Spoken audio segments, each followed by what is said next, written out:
Welcome back to the stream. My name is NutRaisin. We are playing PLO 20 on RunItOnce mostly, and we're getting welcome back to the tables in fashion. First hand, pick up ace ace, 9-8, single suited.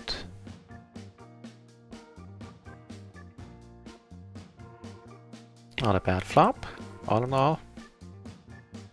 Nice. And we're in profit for the session. Woohoo! Ooh, I think I need more light. Hang on.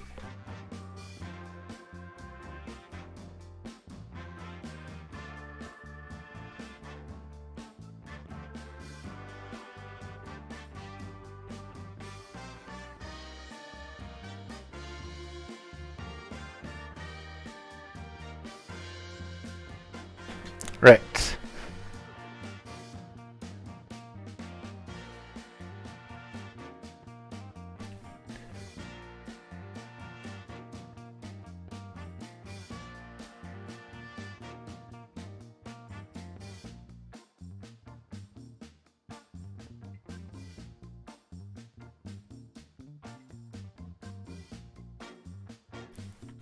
So with that, we are currently sitting on 3 PLO 20 tables.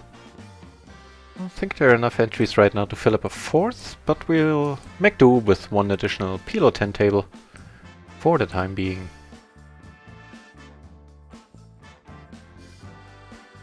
First session went pretty well. We were up... Where were we up? I think like 5 buy-ins in total between RunItOnce and Micro. Hang on, I think the mic might be a little bit loud. And in the break, there were one or two players that I wanted to play against on Micro, and so I did. Short second PLO 50, lost 1 buy-in there, so in total up like 4 buy-ins now for the day. Not gonna complain about any of that. Double suited queens up here.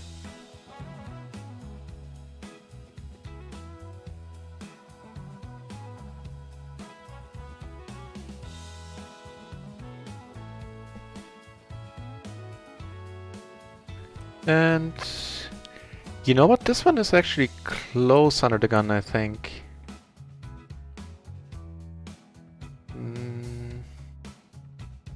Nah, I do plenty of c-betting and betting in general, so no need to do it here. Once he checks though, I'm becoming a little bit more interested in doing so.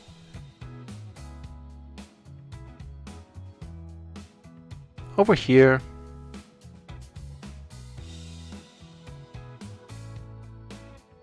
I think checking once more is fine.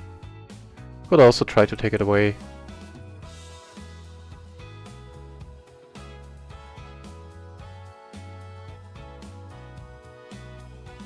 Interesting spot down here. We do have the ace in our hand. Okay, now we have the top set, a gutter to the nuts and a nut flush draw. Also blocking the current nuts.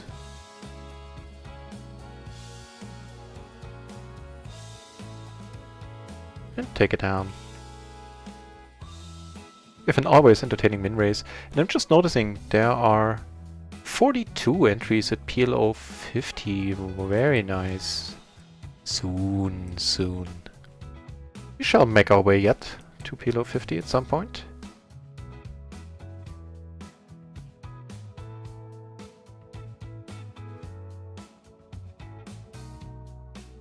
You turn the gutter here.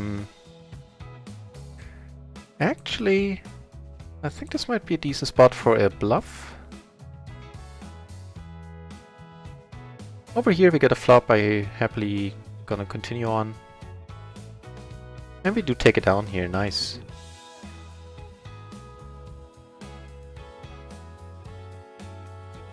And also 8 entries at PLO 200, very nice. That is not a bad card at all. You know, pull ahead of, you know, 10-9. Checking here, letting him bluff might be an option as well. Really, the all-in now. Ugh. Okay. Yeah, that'll work.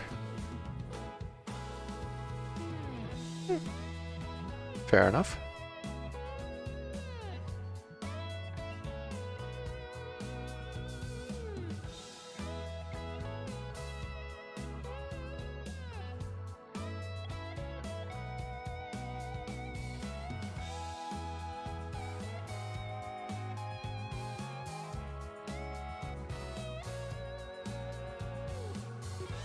Up here, this one I'm letting go.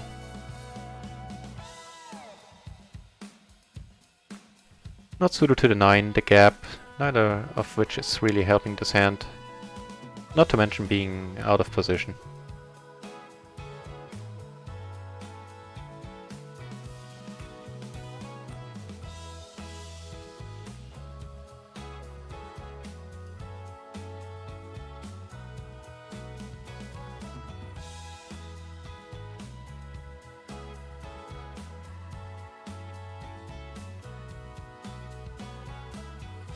Okay.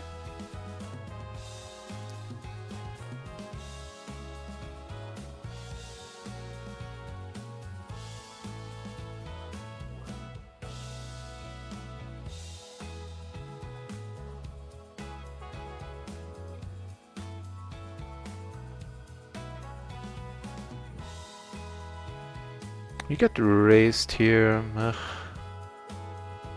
It's kind of iffy.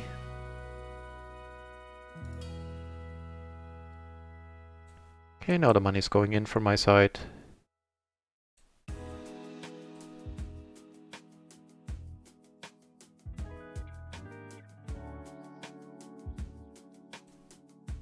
Top and bottom on this board. With this deck size is good enough. Completely different story if I was at 100 big blind. Queen or 9-8, he makes 2 pair in the end, he does make a straight. Fair enough. Much better though, this splash pot, where we make bottom set.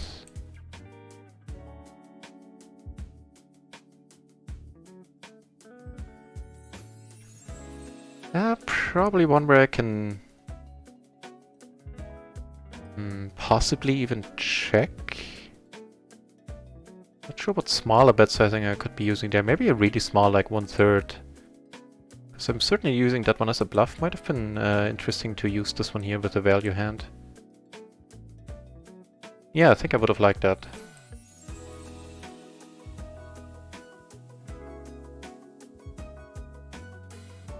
Completing here, sure.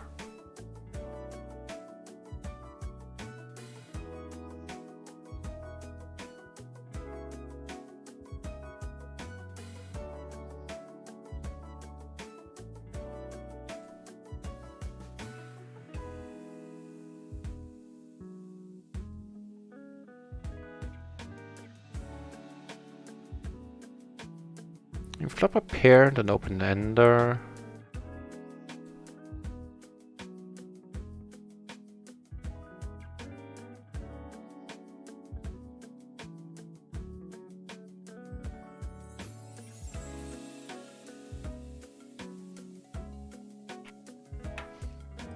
This is mighty nice. Having aces and having raise and open in front of us. That'll do me just fine. I do have the ace of heart in my hands as well. Here everybody keeps checking and I see no reason to do anything here. Take it down on table 2 with the c-bet half pot.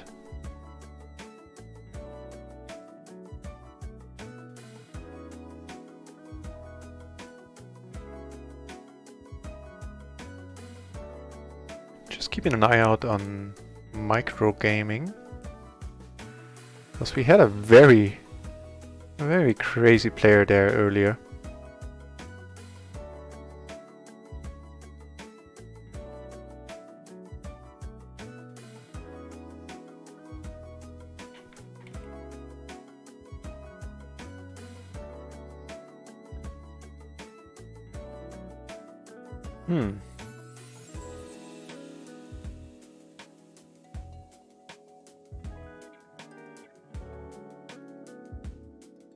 I think this one I'll lead with the pair in my hand, making it so much tougher to fill up. So I don't mind taking it down right now, like any 8, 9, 10 turning. Somebody decides to get sticky there with a straight, might spell trouble.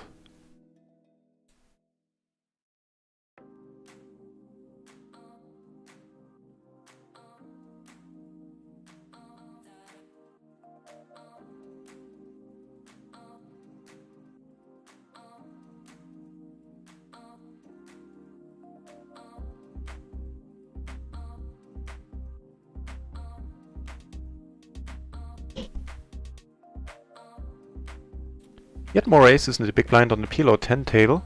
Pretty crappy ones, but still.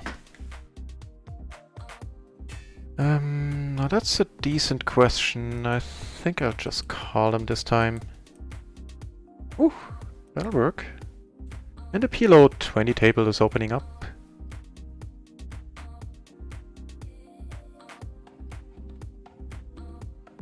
So we're gonna ditch the PLO 10-1 in a moment.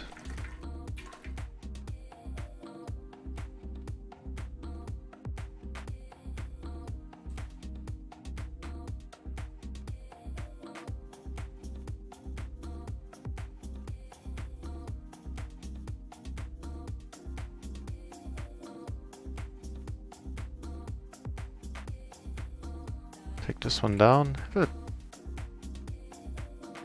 decent flop here.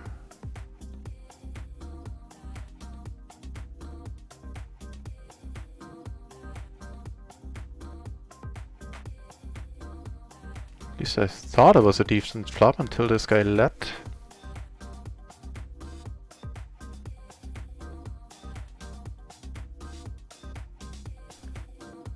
Kind of a strange bet sizing now.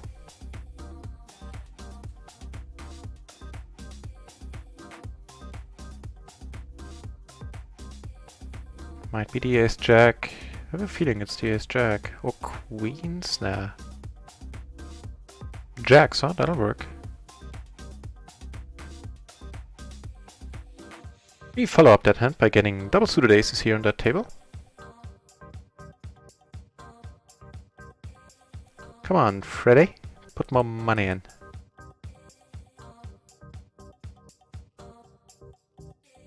Do it. Do it now. Nope, okay. We shall.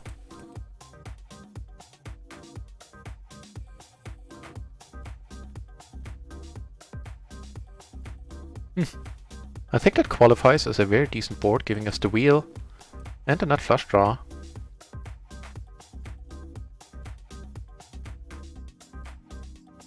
Yeah, money's going in. He probably has us right now.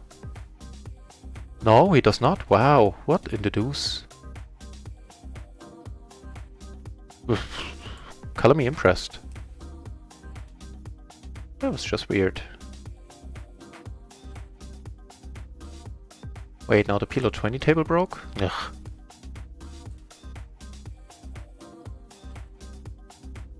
In the splash pot, you know, otherwise I'm folding these kings always. Could have just limped as well, might be worth a shot.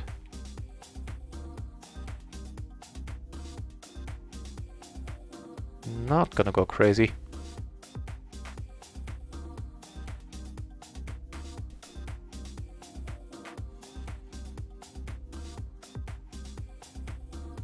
Okay. So I suspect we're gonna be good. Unless it's like a really bad ace. Nope. Was it like low cards, I guess? Yeah. 7, 6, 5, 5.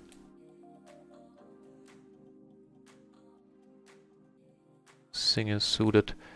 So how about that hand that went down there where we almost doubled up? Also Shazam. Sure, there's a note to be taken there.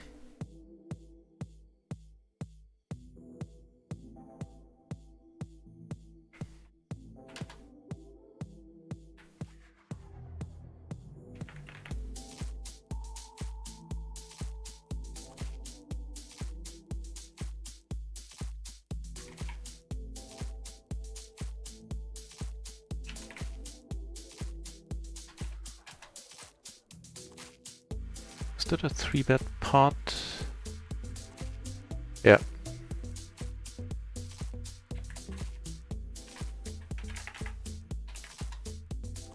Queen, queen, jack. Club, club.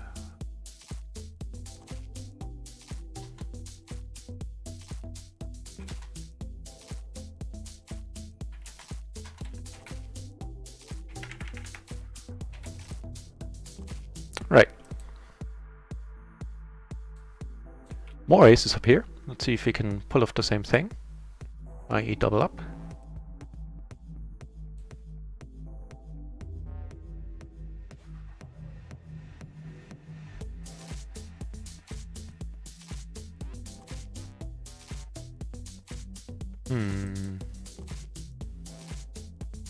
Well, this is a 3-bet pot, so I'm not checking here, nor do I really want to.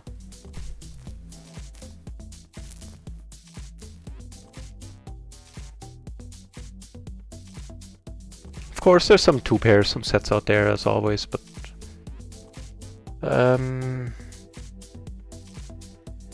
all in all, I think I'm going with this. We do have backdoor hearts. It's kind of a pity that we have the ace of spades, so he's not doing this with XX plus spade, ace plus the nut flush draw.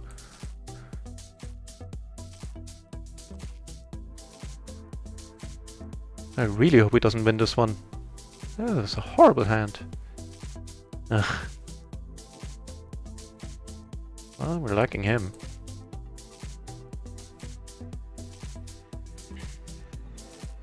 In the splash, sure. That's, well, you know what, with the 5 to deuce, nah. Could have just pitched it.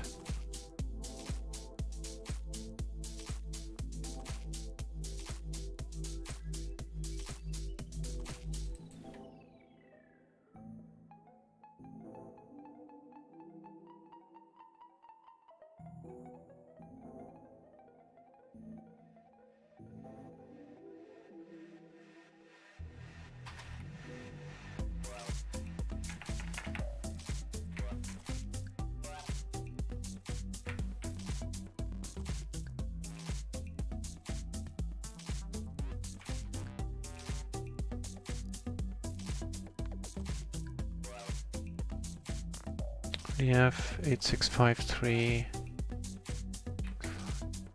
3, 6. This I like. He raised, I called, on the flop he checked, I bet. Half pot.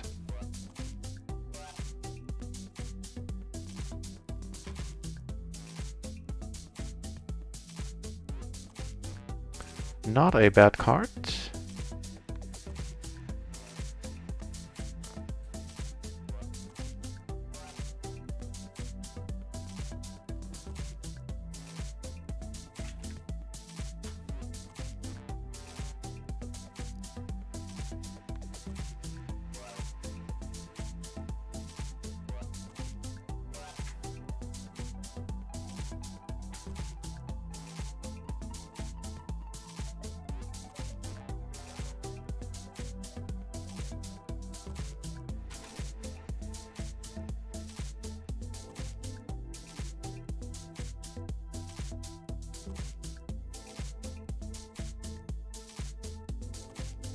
Interesting.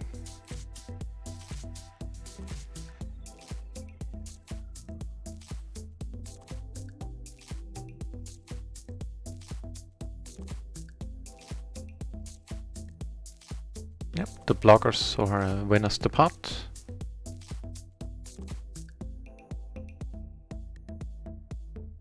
Probably helped by the fact that he didn't have much there.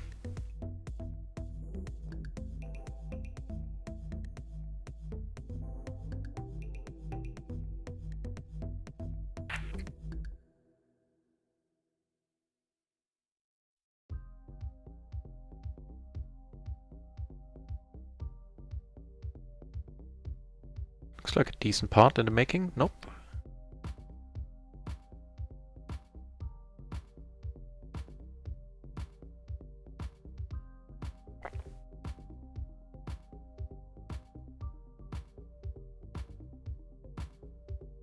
Ace 10-9-4. Curious to see if this would be a call had he not called. Let's check it out. Actually, we can check it out for this exact situation, more or less. Squeeze out of the gun.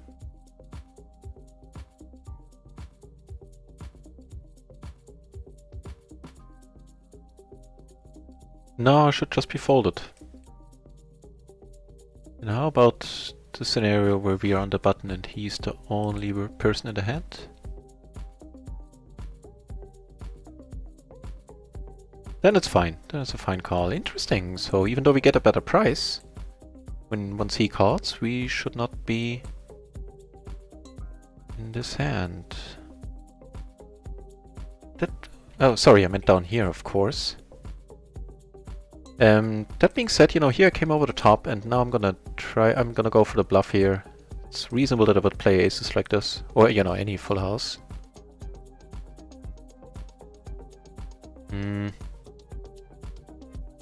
Yeah, I'm not gonna throw bad money after questionable money. I'm certainly gonna have a very decent image now on this table. Yeah, he couldn't have folded, at least not on a turn.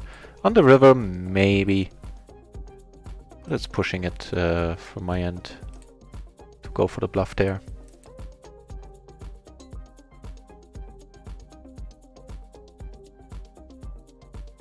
Yeah, decent image confirmed on this table.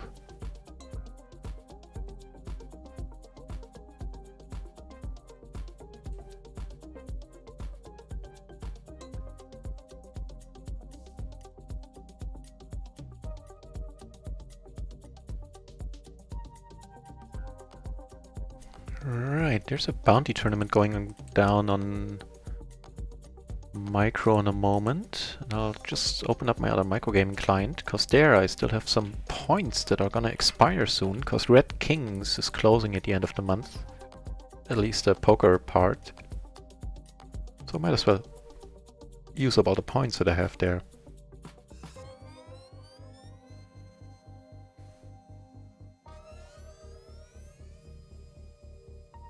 I'll take that.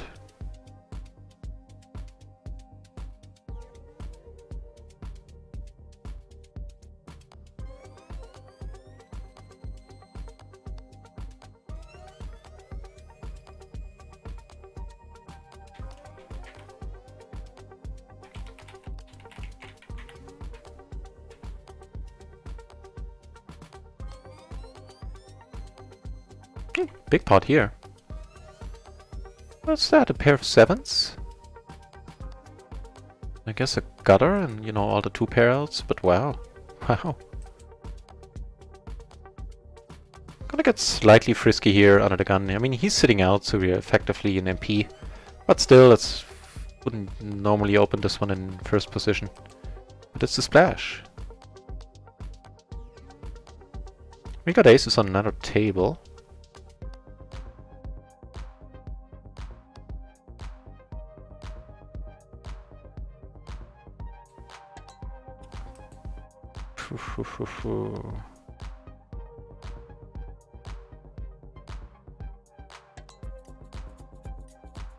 Well, we got some stuff going on. So this one we take down, I don't mind it at all. Here in the limp pot, things are also happening.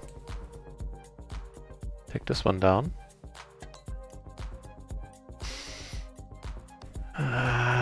This SPR, we have a gutter.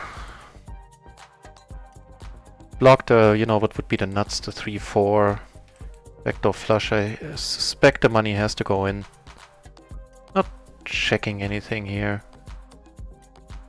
I mean, let me rephrase that, I'm not checking this hand here. We're doing rather well. Nice, nice! Shazam! Checking here. I hope I had the right table in focus there for that hand.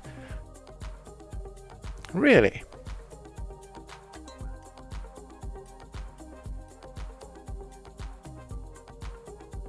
I think I'll let this one go. Give me a pair on top of that, then fine, but just the open ender and just the jack high flush draw doesn't sound all that awesome to me.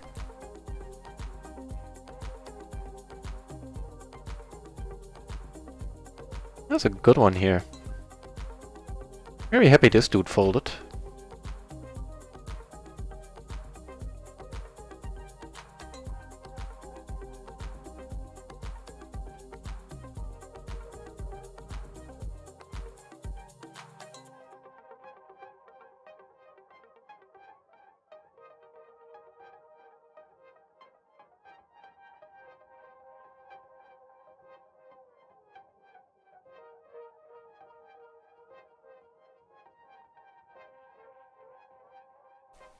Right, so entered the €5 bounty tournament. So for everybody we knock out, we get €2.50 back, I believe. And they're small. It's like a 6 entries right now. So it's more like a bounty sit and go, I guess. More aces coming our way on table 2. Switch over in a moment. Top pair, open ender. 8 also acts as a blocker here on the rainbow board. Not a bad hand, and I think I'm c-betting this one. We do get action with the aces. With a raise and a call in front of us. Take it down on table 4.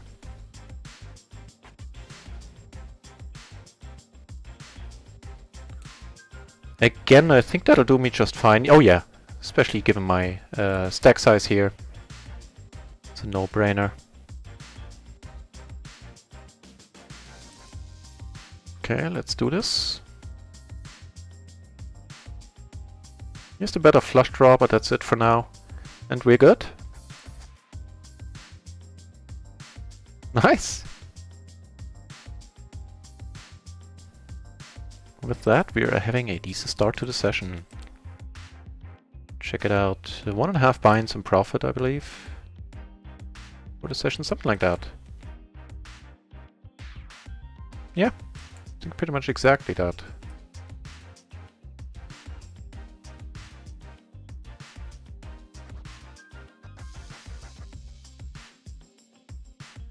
Giving us the nut flush. I don't, unless he, you know, river jacks. I think we're good here. Some other hands can call straights, possibly.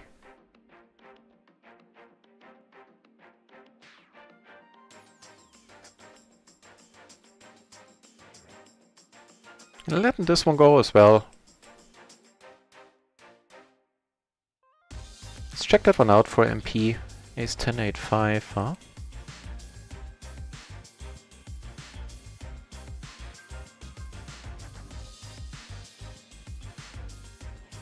And that is actually perfect. The ace 10, 8, 6 would be a raise fold. And the ace 8, 5 would just be, should just be folded. Awesome.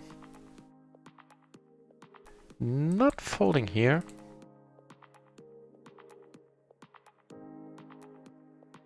Nah, it's not a lot. Just the open ender, no heart, no spade. It's not much. No pair out is good here, I would assume.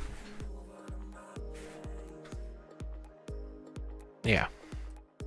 Fair enough.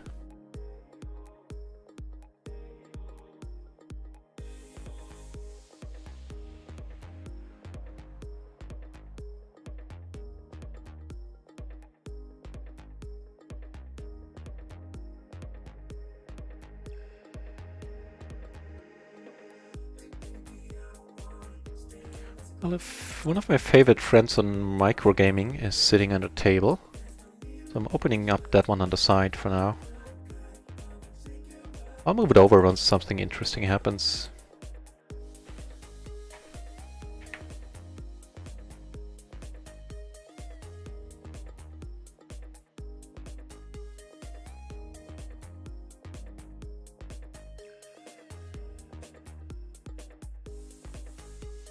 Down here, queen 10, 9, 7. I'll just let it go. Because I really want to cut down on the cold calling in the small blind. I've been doing that way too much. I think in the end still profitable, maybe. I'm curious to check that out. But it shouldn't be a thing. It's just, you get into so many tough spots. Let's check it out. I think it was too weak to raise with the gap there between the 9 and the 7.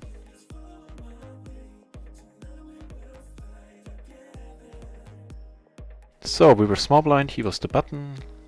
Let's check up on that. Queen 10, 9, 7 it was, right? Single suitor to the queen. And that's perfect. 9, 8 would be fine as a raise call actually, but 9, 7 is too weak. The tournament is kicking off, so I have my hands full.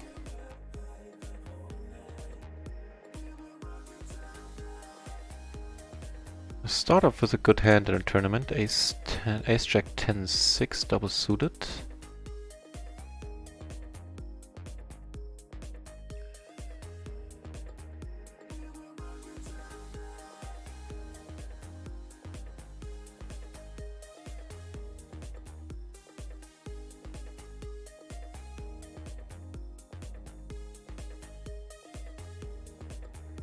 Okay, take it down.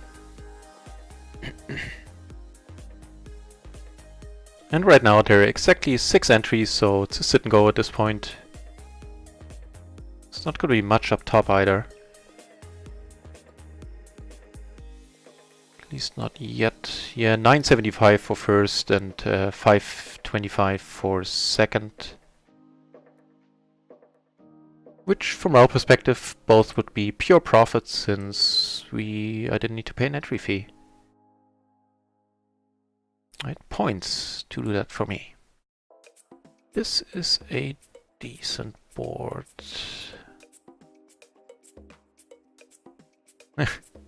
Pretty funny.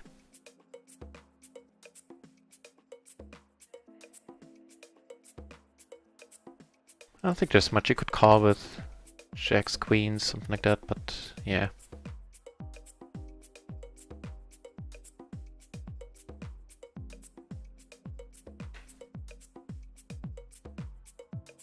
Decent part going down.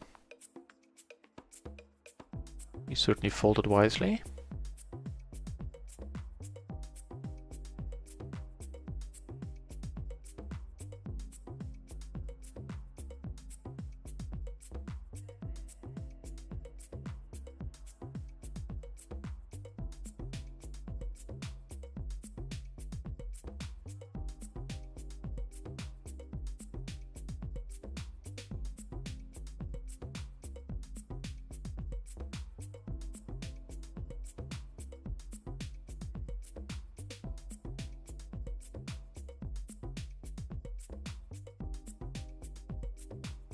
Gartman! Welcome back, mate!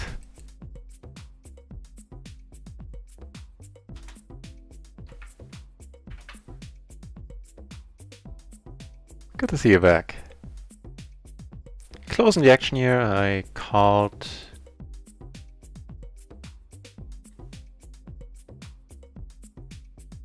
Just lost one in the tournament.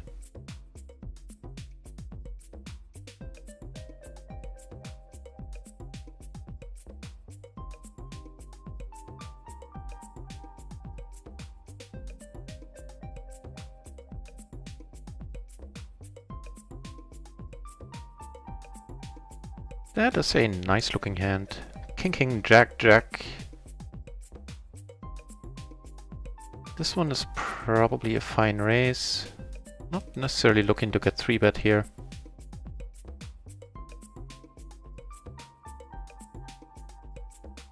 Here everybody and their mother keeps checking and I see no reason to do anything but at this point.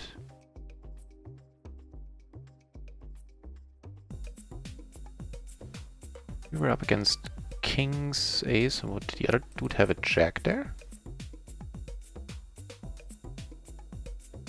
No. So letting this one go.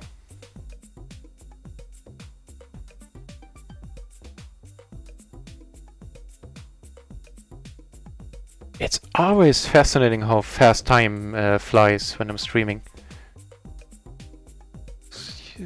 Seeing you asking for uptime, the bot for uptime there. I have no idea how 33 minutes have already passed. That day has been going pretty excellently so far. We're up for... well, before we started the session we were up... hang on. Stuff's happening.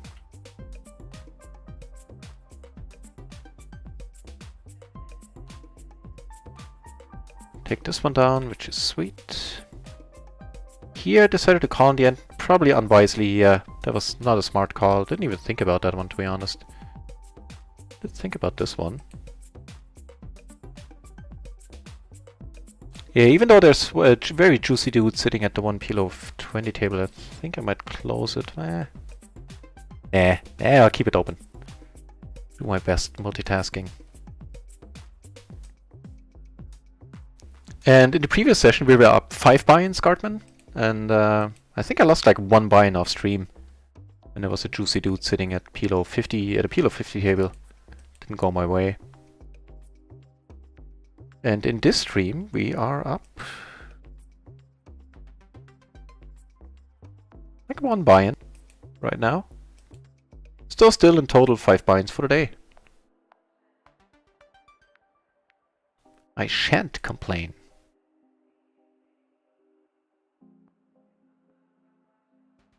And right now I do have a late night bounty tournament, more like a bounty sit and go on Microgaming On, where there are right now 7 entries left out of 8 original entries. And another PLO 20 table, where just a special friend of mine is sitting down. And he's been good for the occasional buy-in or two coming our way.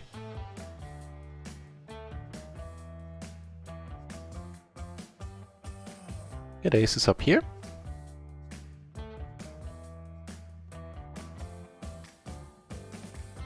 Cloud, welcome to the channel, Cloud. Yes, I can give it to you in exact numbers.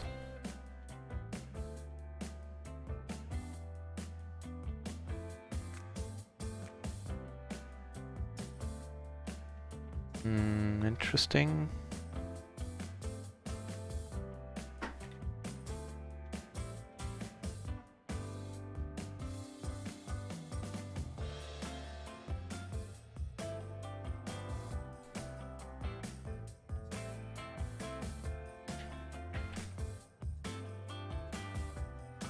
So there in the results you see the...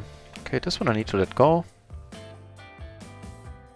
Hang on, there's stuff going on all over the place.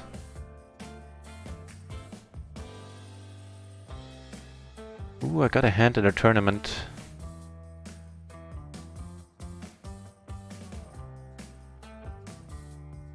As in this one. Oh no, never mind, he folded. I flopped the top set there.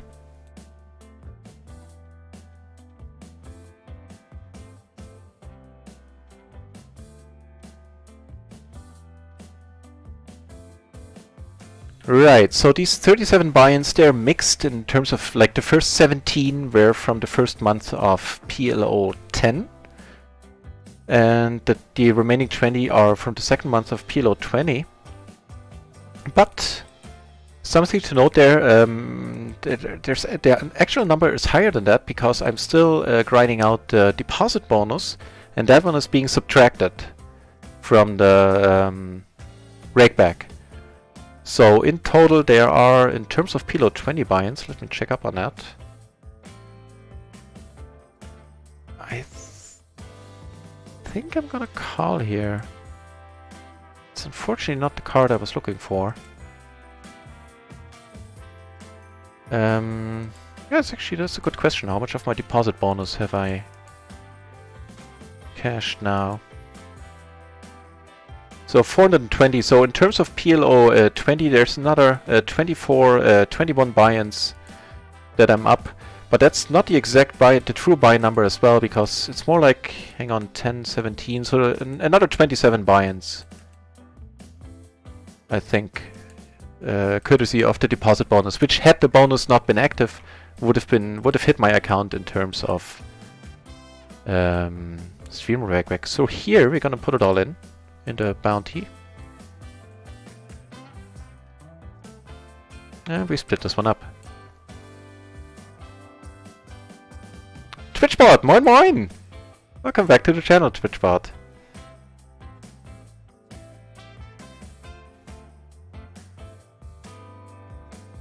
Closing the action, sure thing.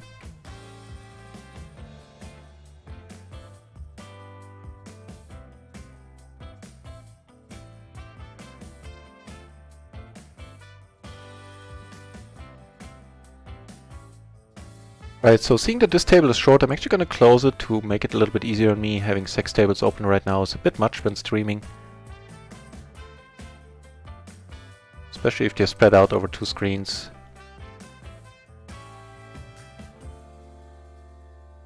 No, don't mind at all, Gartman.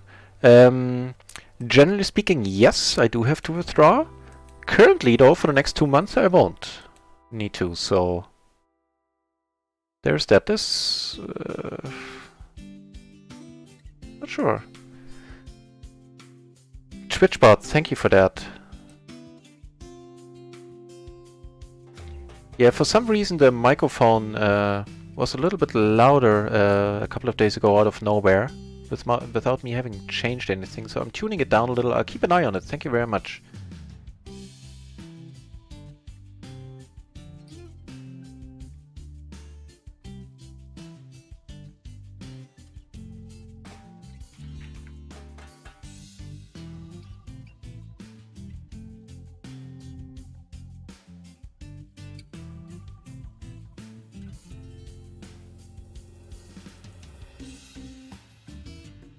Nah, just leave it be.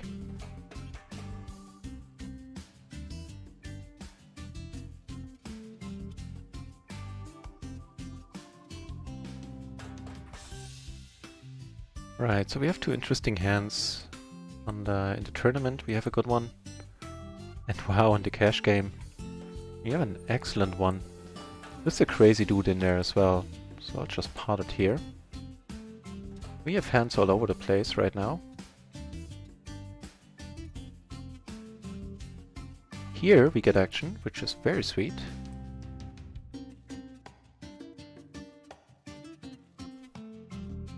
Took it down on the PLO 20 cash table on micro. Here I get raised. Scandydonk is a rather well, he's having the appropriate name. Let me put it like that. I'm still gonna call off here. I have a pair, backdoor flush. 2 pairs might be good. He is crazy and I don't have many chips left. And any 2 pair might be good. Not that one. Make it an ace. Nope. Fair enough. Don't mind it at all. Going for a high variance line there.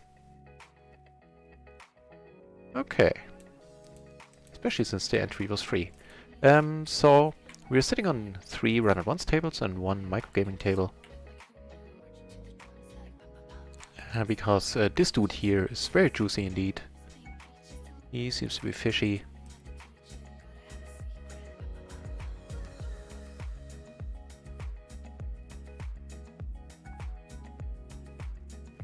Against a very deep player here, we're just gonna call these aces.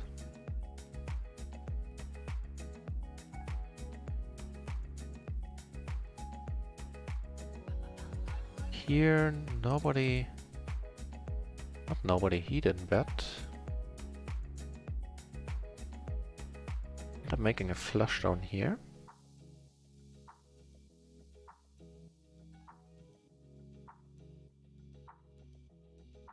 I came over the top pre. Took it down, load off my mind. Here, we're good. Right on. Yeah, I'll keep an eye on the microphone, seeing if it still clips.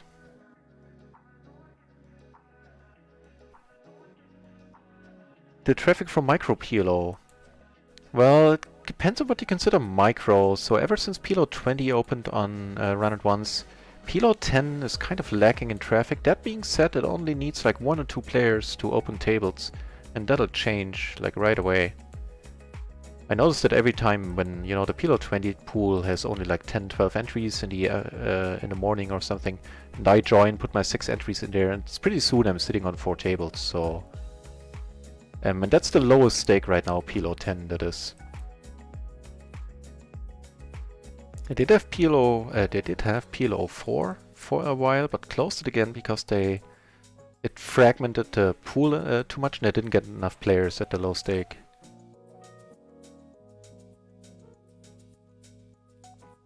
So PLO 10, you know, if that's not too high for you and you wanna play PLO 10, then chances are you can get tables to open fairly quickly. And if you're into PLO 20, then games are around a lot. I have no idea how they are in the early European morning hours. Wow, this is pretty nice. Let's raise it up. But I start usually at noon to check out the pool, I mean. And hang on, and that's around noon. There's usually like 20 entries or something. And it dips down at around 1 in the afternoon, and then once I get online, I start playing at around, you know, 2 or 3 o'clock.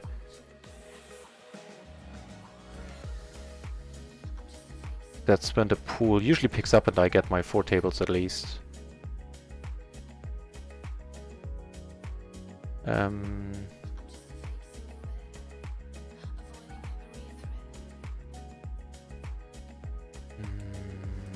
a fun spot. And do make the straight have a blocker to nut flush. Then again, you know, king high, even the queen high flush might have a tough time folding here. I'll just check, hoping to see another check. Of course, hoping to be good, and good we are.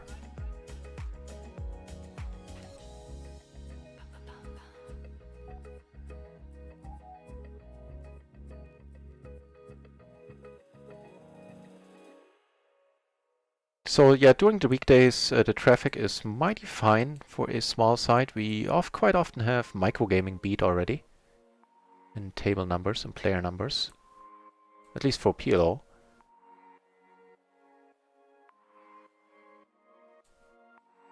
And now at the Easter weekend traffic was a little bit slower, but I believe that was true for all sites all around.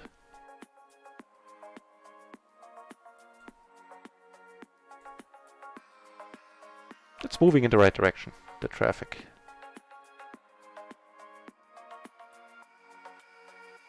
Just gonna check here.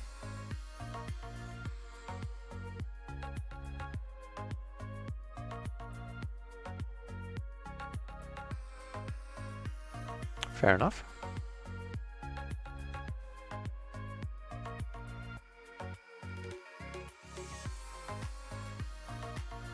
So we're three-handed down here.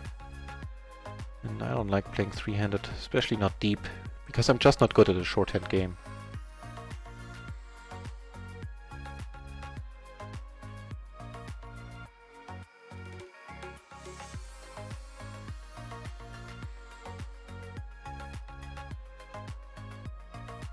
I guess we'll just substitute some RunItOnce tables with microgaming tables.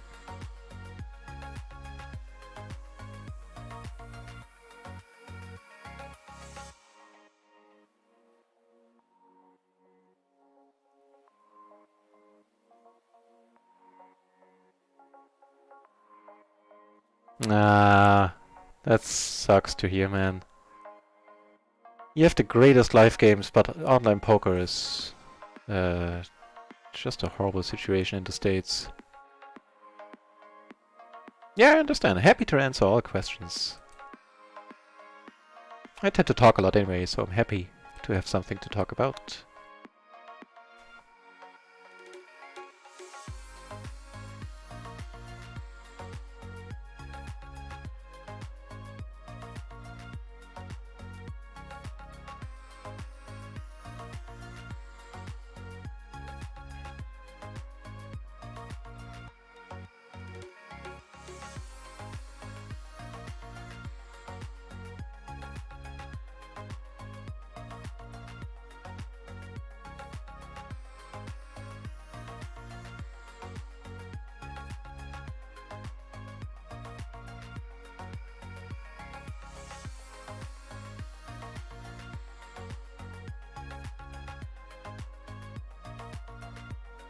Probably also just limp here for a change.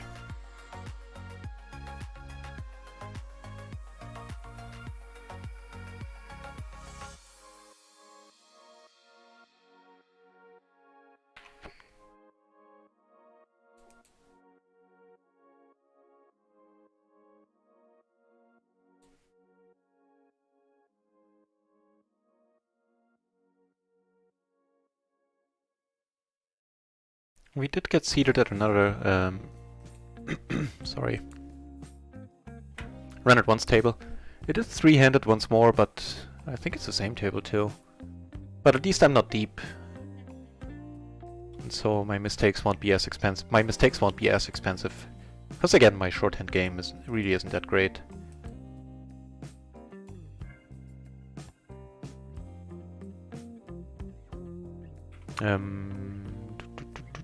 Loose aggressive. It's not the right hand.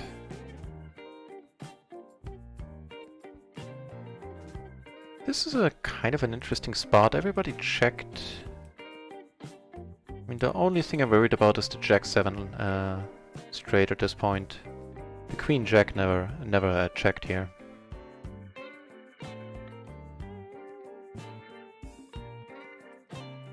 I got aces on this table.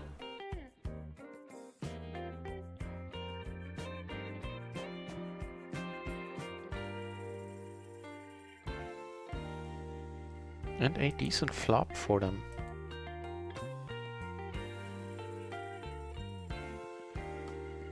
Really, the quick call, huh? Well, given the speed of the call, I think I'm fine just checking here.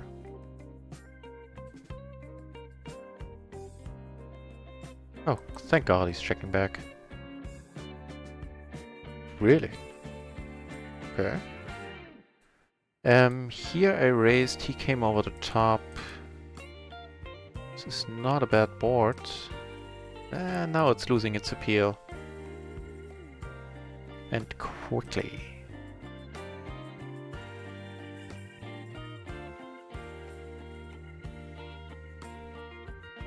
Yeah, it's unfortunate, but we need to let it go.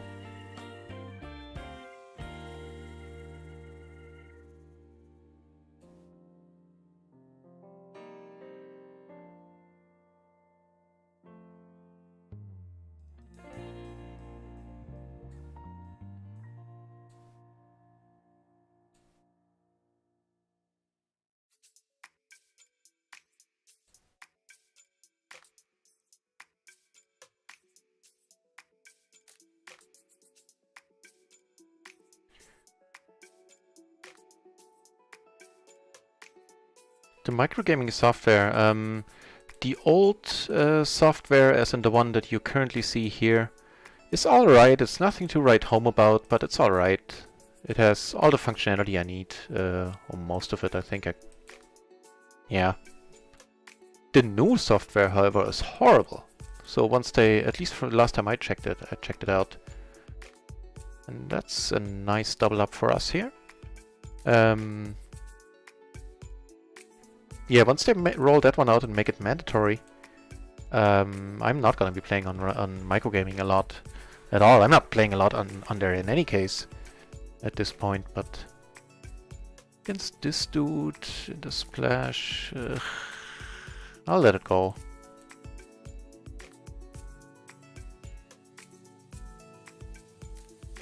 No, I'm not of that opinion. I like RunItOnce's look.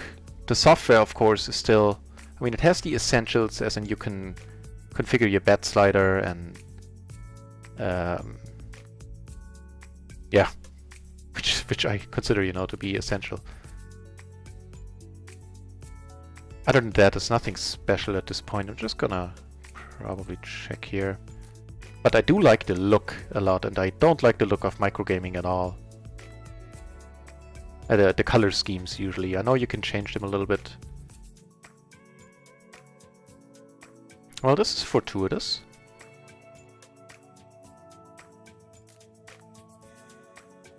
So just from the color scheme, I like RunItOnce actually most of the ones I've tried, I think. Even better than PS, although PS is highly customizable, so I guess there you can ignore the default color scheme and do your own.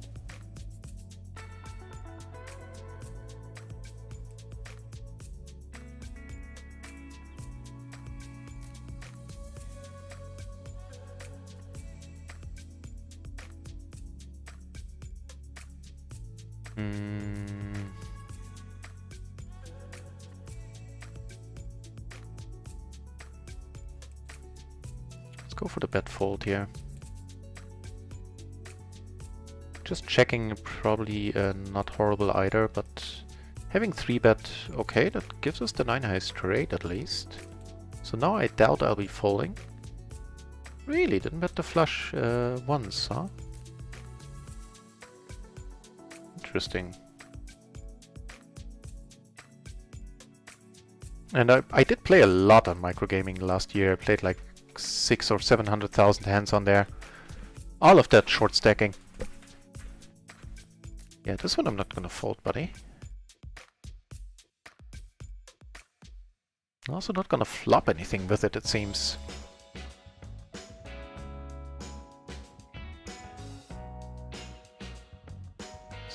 But still, that's a fine call.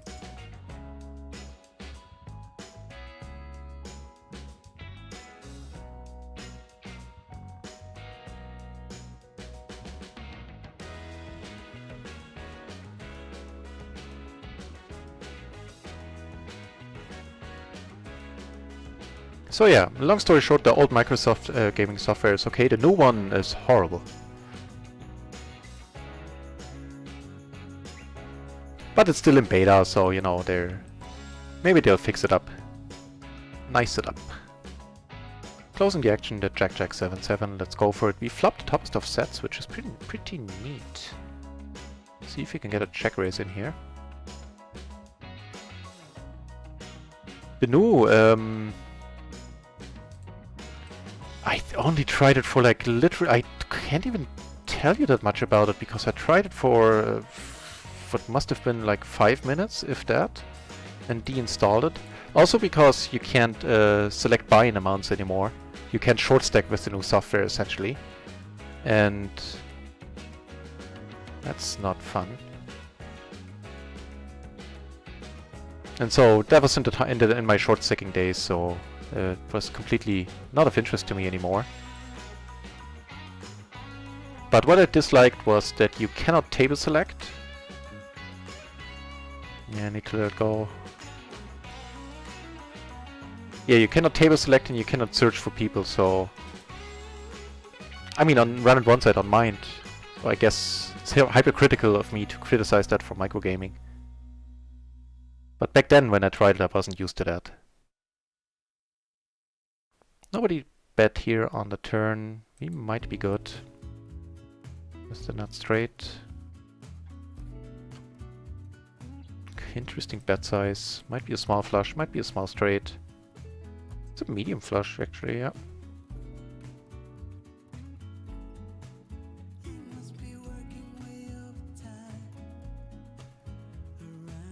Yeah, it looks like we're staying three-handed. I can't say I dig that. Oh well, we'll give it another 5 or 10 minutes. A7-6-4. I think it's too weak with the gap. Yeah.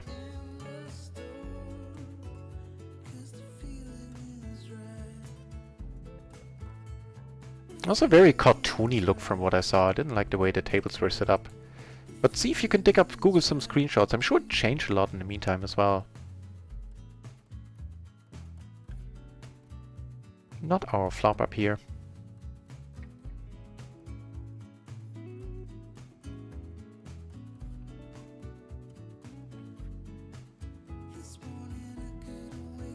Here I didn't see any point in raising.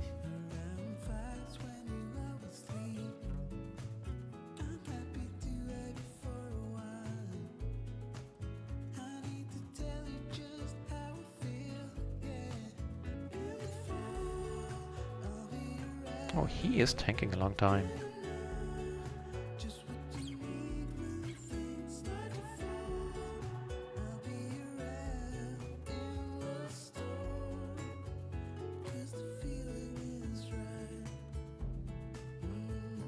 I guess he got disconnected or something.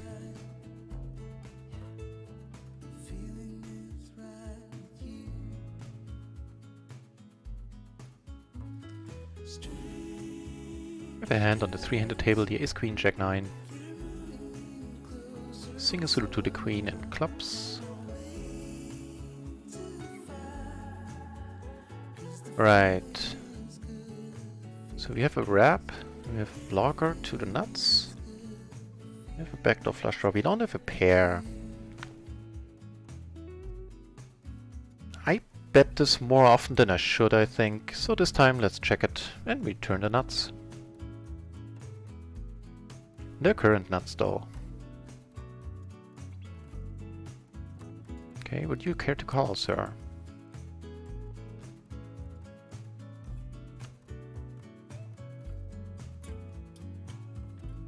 If he has the same hand, he might be free rolling us with spades. We might be free rolling him for a king.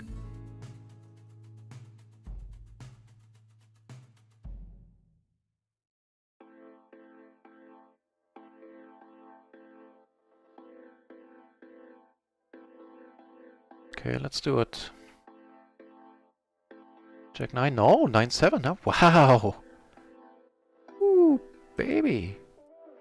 That's pretty neat. 9-7 with re-raise, huh? No spade redraw. Did he have a set there? No. 9-7-4. I mean, he had the 9s blocked pretty heavily, but what would I be raising with there? If not, you know, at least a straight. I mean, blockers are nice, but they don't mean I can't have it.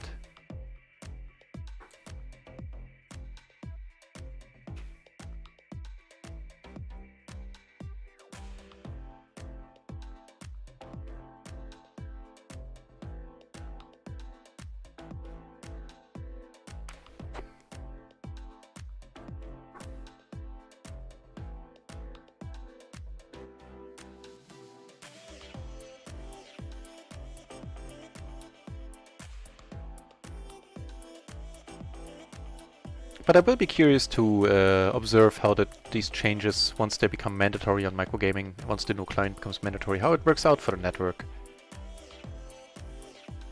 Especially since they'll be offering the same features as RunItOnce at this point. Basically minus the splash pots and complete anonymity.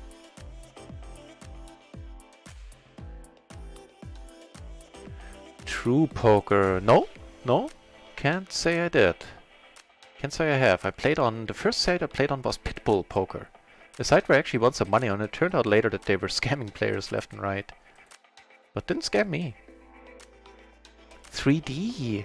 I remember something about a 3D site back in the day. I have like a certain image of it in my head, but I don't think I ever played there. Nice! That is recreational friendly though, stuff like that. Was that the one where you could order drinks and all that jazz?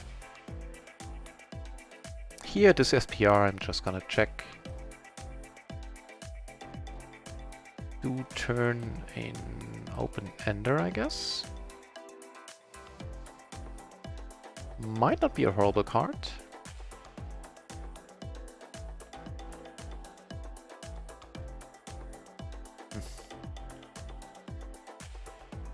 Sure. Maybe something like kings or even queens can call. Nope.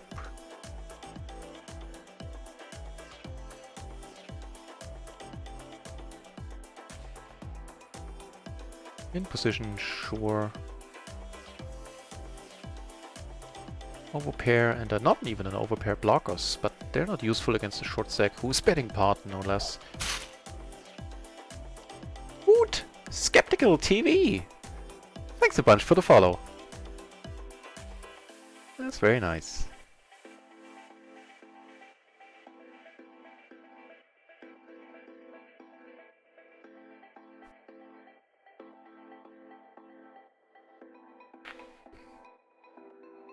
Looks like a pot is going down.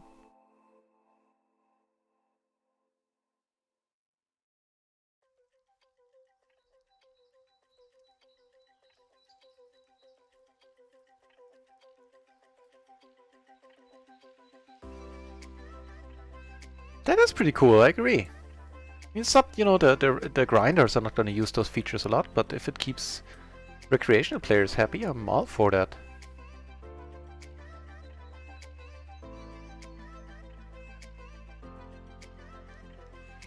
Oh, this table is filling up, good news. And we have position, are fairly deep against loose aggro.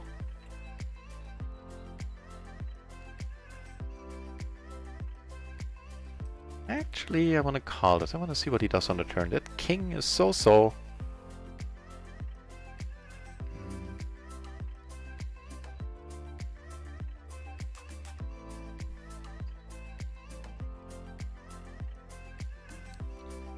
So he's saying he has aces, I would think. He's not saying he has ace 10. He's saying he has aces. And he might. I believe this was a three-bet pot. Was it? No, it wasn't. He's on the button.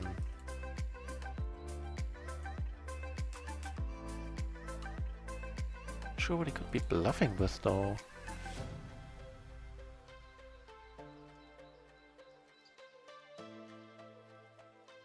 I think I let it go just because I can't figure out many bluffs.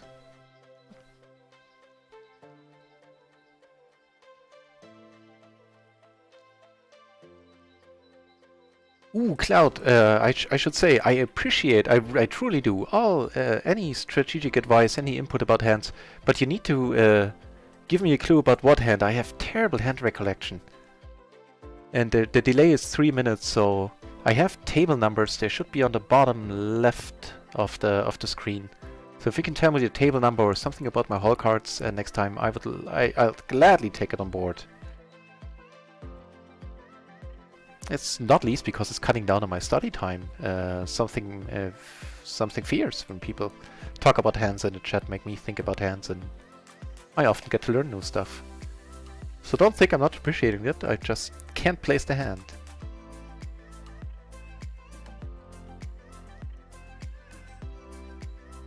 Nah, I think the ornament rings might have been a different one. Might have been Pacific Poker or something.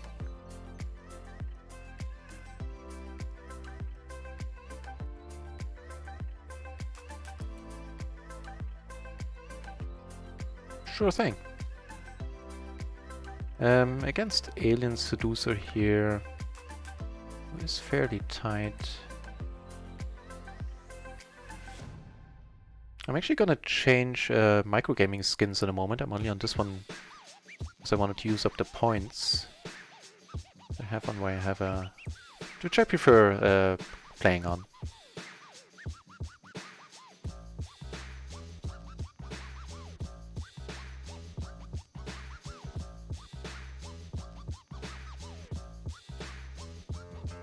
Okay, so the second RunItOnce table is filling up. I have an additional one open on the side, so I'm more than happy to just play on RunItOnce, but on the Easter weekend traffic is a little bit slower.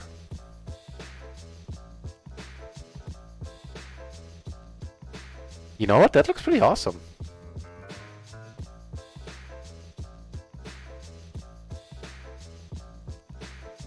That does look pretty awesome. I like the dude in the tank top with the beer belly. Is it? Sure.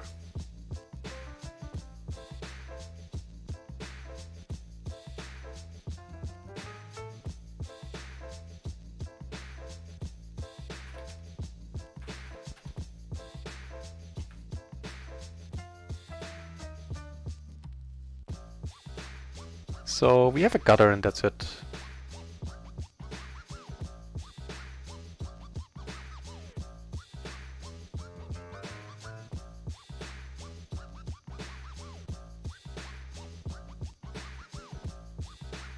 So for today on microgaming we're up 11 bucks, so half a buy-in. But on RunItOnce we are up 4 buy-ins and a little bit.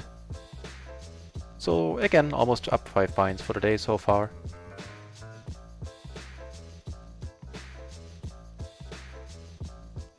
Folding this.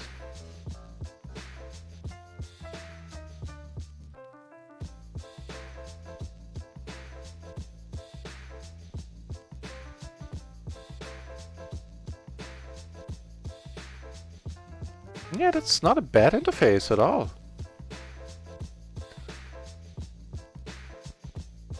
Like the chip pile next to you. I mean, the buttons there is a little bit unusual from our perspective now, but yeah, sure.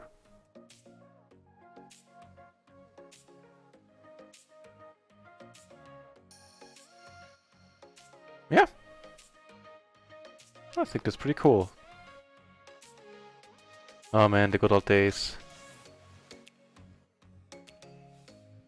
But for PLO, at least, the good old days are far from over. Plenty of money to be made in this game. It seems to me. It'd be easier for us if we could pick up a hand again. Been kind of card dead for the last 10 minutes. At least we get to watch a big part, even though we're not involved in it. Wow, what's going... Wow, really? Double suited... What was going down here? So this part definitely wasn't good for his state of mind. When did the money go in there? On the flop, on the queen 9-8 flops offsuit where he had a pair and a wrap. Wasn't drawing to any not too many nut straights at least. Okay, let's do it in the splash pot, sure. Let's go a little bit nuts.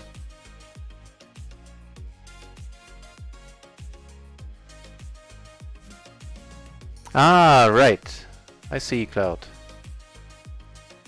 Ace Queen Jack 9. Can I find that hand?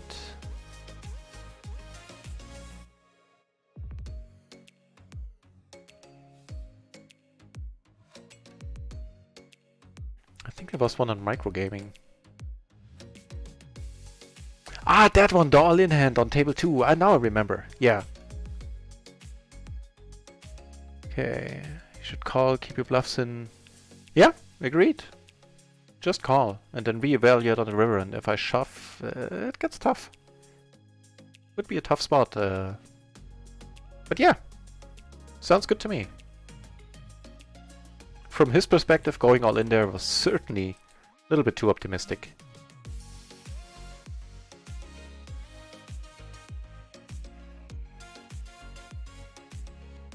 I'm gonna let it go as well. Triple suited, the gaps are not helping between the king and the 9.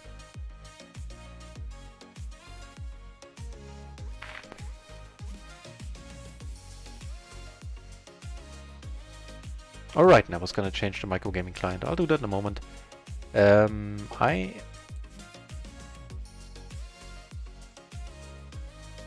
think calling is definitely fine. Raising is not, I know that much.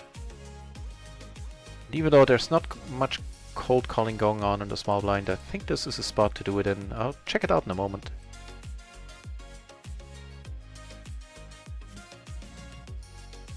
So let's check that out. Small blind versus under the gun. You have single suited king king 5-5. That's perfect. That is one of the spots to cold call. Not many of them around. I'm gonna need to let go here. No backdoor flushes and all that. Here I'm not folding against this dude. At least not yet.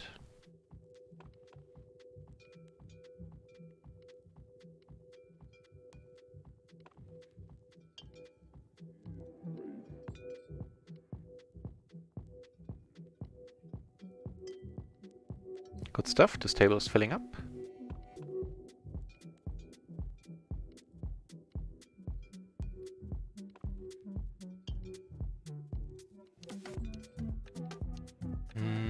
Honestly, this might be borderline a fold too. Let's check it out once the preflop is over. Well, actually I can check it out right now because I'm gonna fold it to re-raise.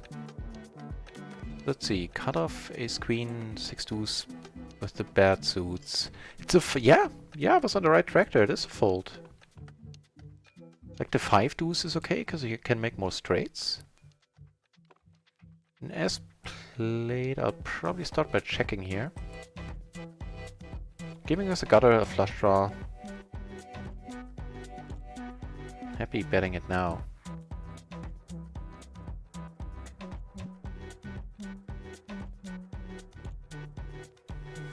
Yeah, so even though it was a double suited hand and looks nice, it should have been folded. Here, closing the action, I am calling probably. It's probably close as well.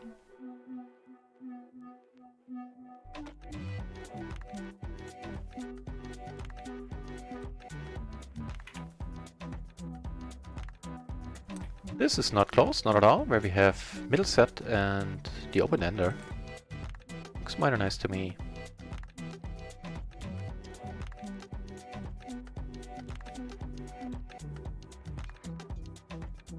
Yeah, you're right on the money there. There's not much range protection going on. Most people don't think about that in the low stakes, in the micro stakes.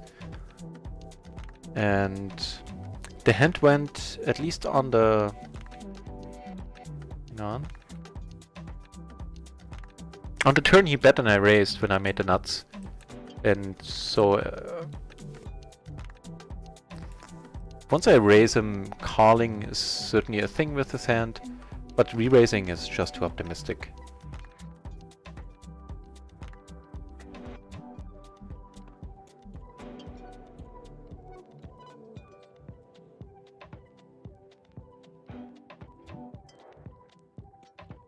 I think I prefer to check and probably call.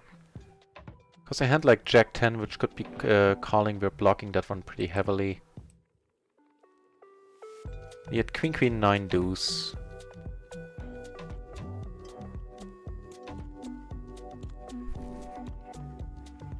Okay, this table filled back up, which is awesome. Here against this dude I am just gonna check for now. There's a decent card to bet on.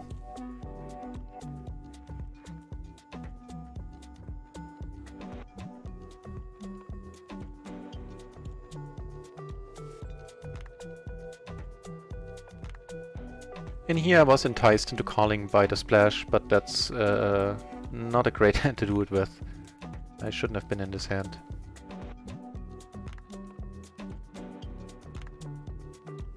Okay, you guys go nuts. Really with the 3 deuce. Wow. Okay, we're liking this dude a lot now. He is fond of the min raise out of position, which I don't get at all.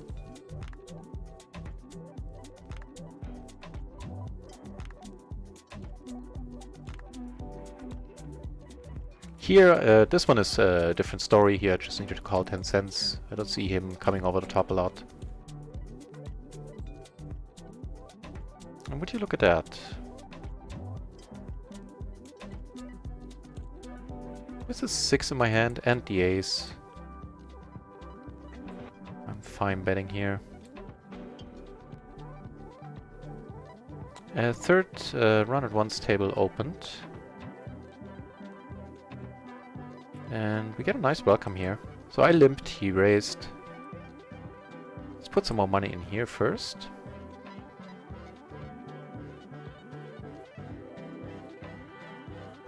I think we're good. Ace 4, huh? Okay. Flop went check here. Not a bad river at all.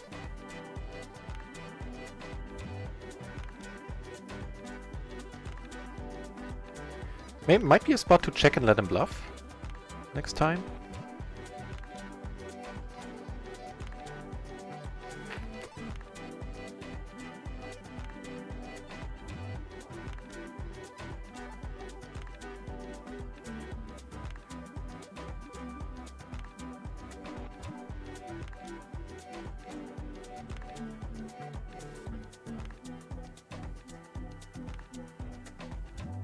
Not this one. Right, so we have Vespuccio in the hand, who is not 4-betting as crazily as he is 3-betting. Yeah, borderline suicide is... oh wait, he is... this dude is raising. And he's not finding the raise button a lot. I'm still gonna cold call here. Yeah, right, I think that's not the spot to... I agree. That was a suicide spot.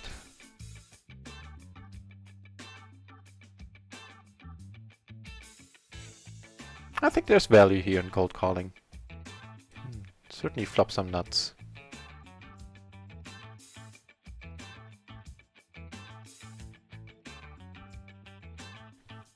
I mean, I'm almost positive the suited aces. No, now that his stats updated, he's not as tight as I thought.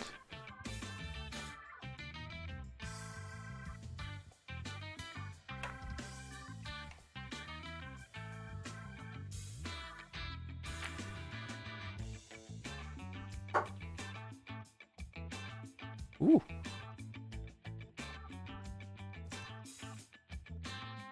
Open ender and just the ace king and deuce 3. Wow.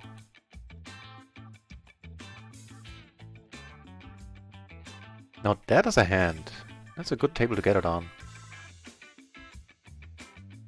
Queen check 10 now. I could... Yeah, you know what? I'll do something else here. Just call... I was actually hoping he would come over the top, or at least he. Then I would have come over the top once more. Not a hand I would do this with a lot, but on these under these conditions on this table. The min-raise micro PLO here. As classic as the under the gun open limp. We end up making the second nuts here.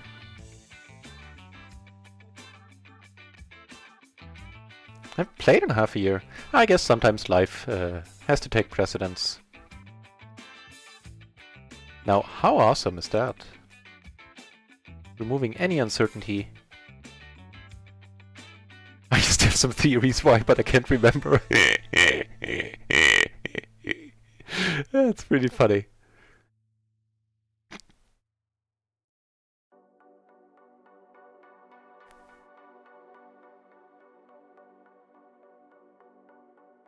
Yeah, that's pretty good.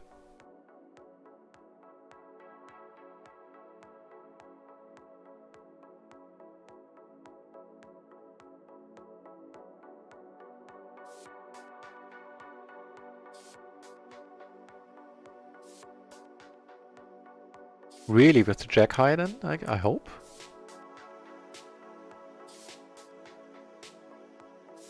No! Where was the clubs with the... Wow, hang on.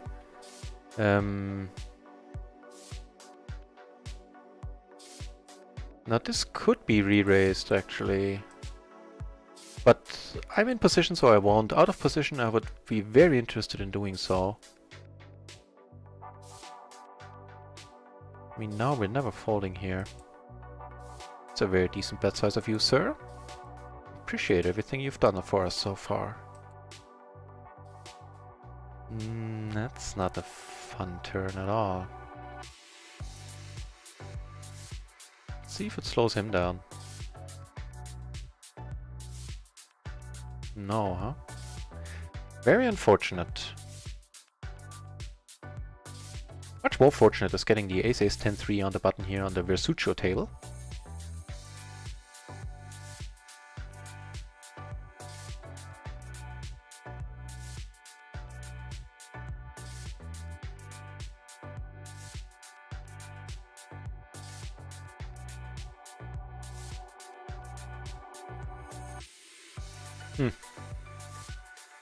Interesting. More aces up here, we'll come back to that.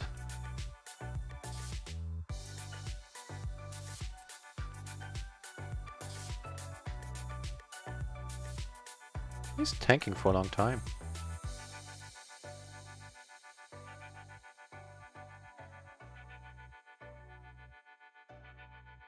Wow, that's the dream. Aces as well, yeah, I like mine better. Good thing he was a little bit short there. That sucked.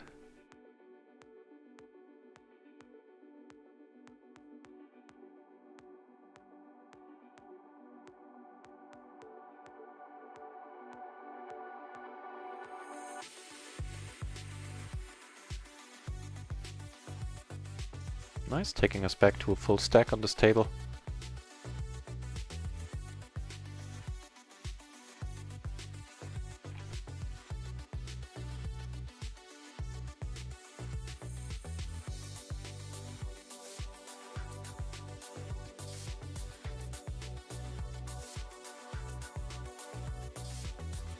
So it looks like all the tables are pretty nice. You have a loose aggro here, loose passive.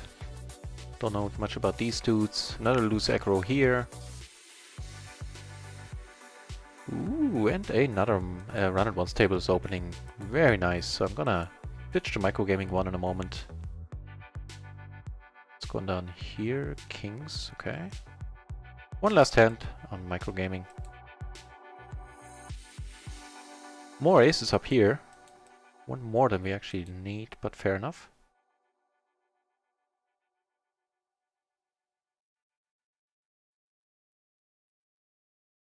The classic min raise once more.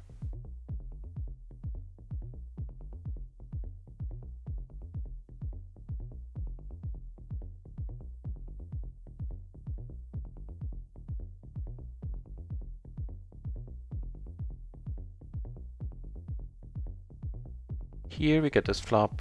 Here he leads out and he's really short. I'm actually gonna come over the top here against this dude. Who knows what he's having? I have a pair of kings. Usually I'm folding this in a heartbeat. But he is short, so I'm not worrying about him at all. Oh, he has top set. Well, good for you. We now have an open ender. Will we get there? Yes! That was pretty neat. Poor guy, and now I'm hit and running too. Can't be helped though. We have another table open.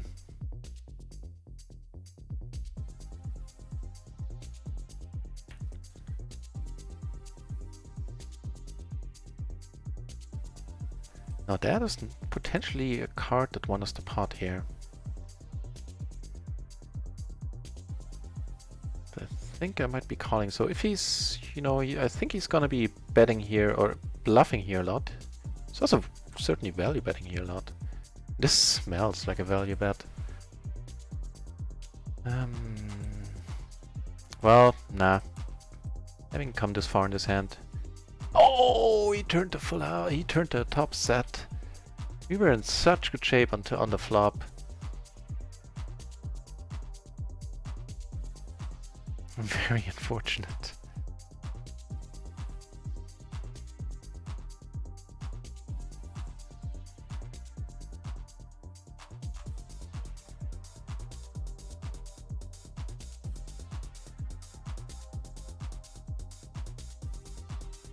It's sometimes a bit scary, but but leads to hella profit.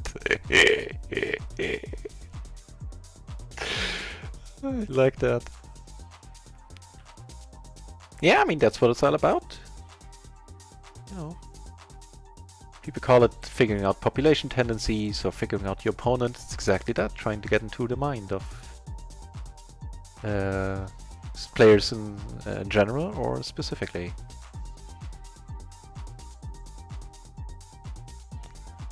Ultimately, that's what makes the game so fun.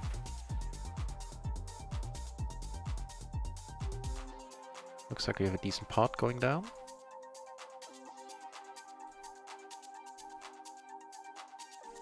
So how are we doing on RunItOnce? Yeah, still decently. Still up. Almost 4 buy-ins. 3.5 on RunItOnce for the day, and on Micro we're up 2 buy-ins, so 5.5, a little over. Yeah. So for this session, for the stream, up 1 buy-in.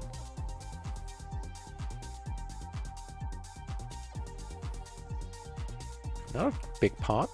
No showdown now, though.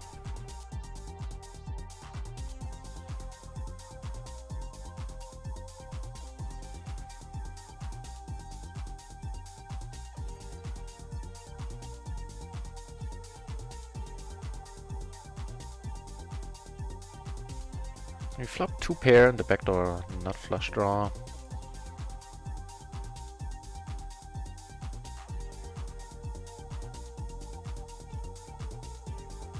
We have another min raiser here. Again, I probably shouldn't have called here in the small blind. As in, more raising, less calling in the small blind.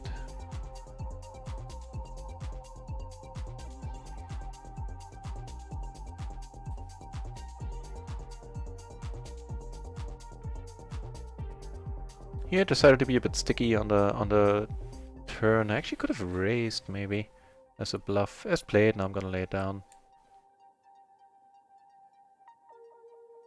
He calls, and I would suspect we are good.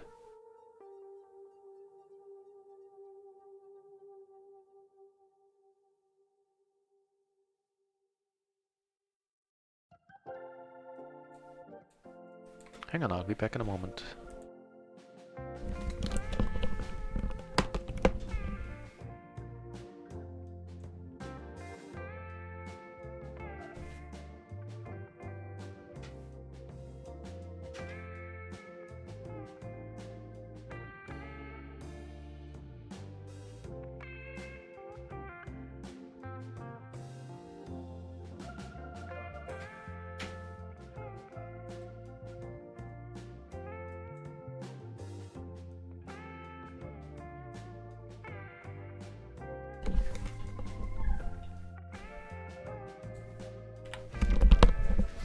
Alrighty.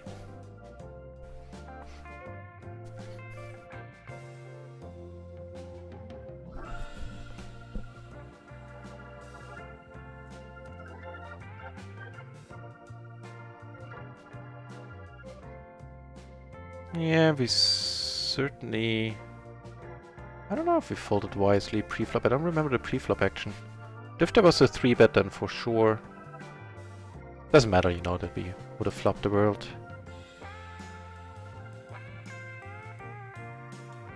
The hilariously small bet takes it down in the end. Not a min raiser. What is this? Microgaming?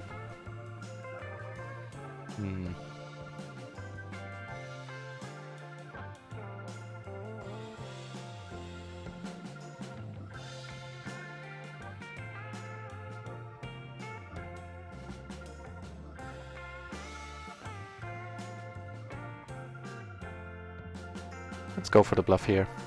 It's nice enough to check twice.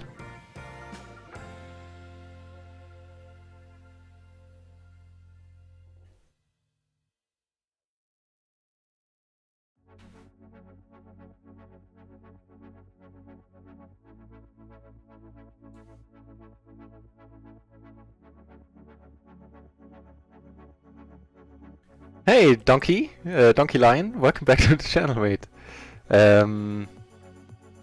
Not sure I understand the question. How many buy-ins do you need to play on RunItOnce? That's entirely up to you, how many buy-ins you want to have for your bankroll. But if the question is like what my bankroll management looks like, I'm on the conservative side there. And I usually go for 100 buy-ins for each stake that I'm playing.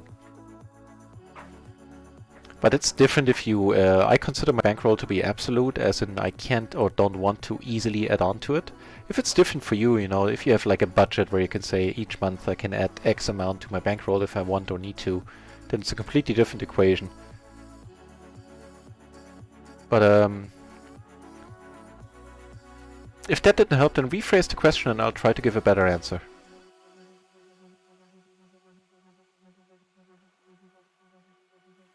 Now that is not a bad line there, Cloud.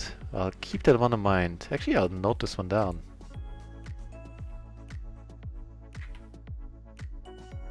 It's not a bad quote at all.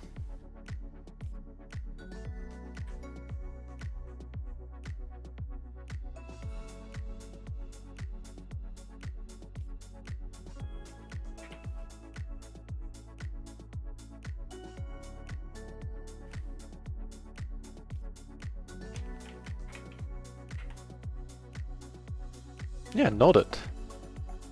We flop top and bottom against this player. This is worth a lot.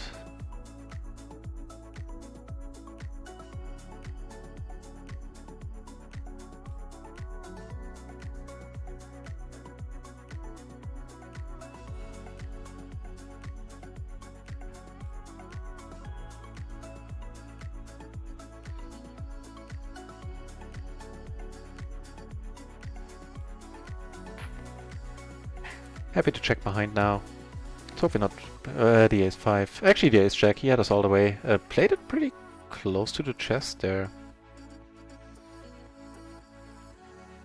Yeah, that's a good point. The more tables you add, it's, you know...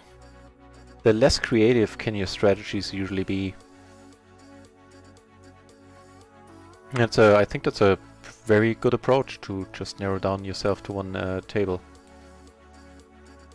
For me it's a bit different since I just get bored and I played Limit Hold'em full ring professionally for a while, and in the end I like massively multi-tabled there. I'm not saying I played excellently when I did so. It's just what I ended up doing. So at some point I even like 24 tabled.stars, which admittedly turned my brain into mush after 90 minutes, 2 hours.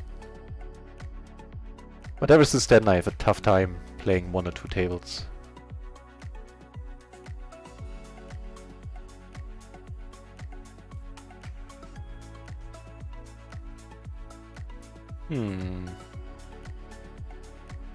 Yeah, it's a bit thin to come over the top.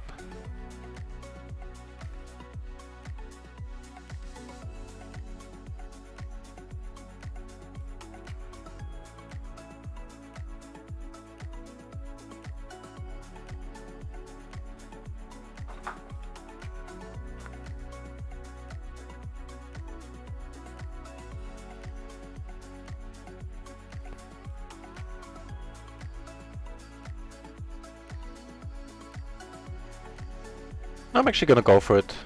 I highly suspect he has like queens, possibly kings.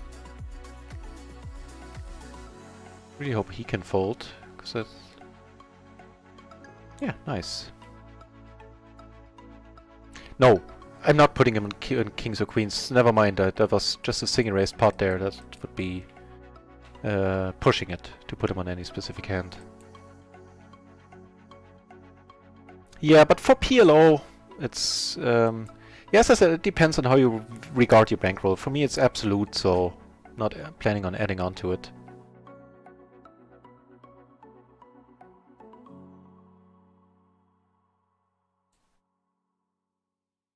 And I've always been conservative in my bankroll management, but on the upside, I never got broke playing poker, not once.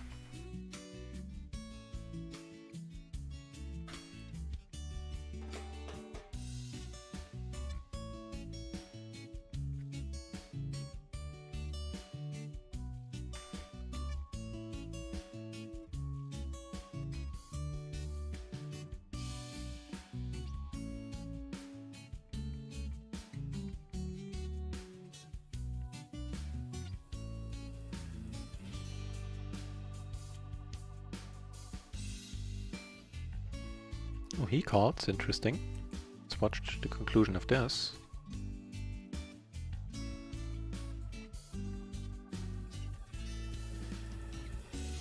Here is the flop I got. As a 3-better, probably can size down a little. With the 7 in my hand, I'm gonna c-bet. Without the 7, I probably wouldn't. I'll strike that. This I still would. It's called. Here's the second nuts there. And what did Mr. Loose passive call with? I guess a straight? The Jack-7 straight of all things. Plus... So the King, Jack, Jack-7. Wow. I think that's quite loose.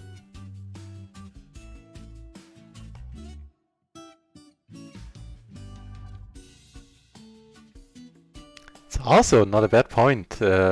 Donkey Lion Kid. I think a certain logic would result in certain math, so not much difference.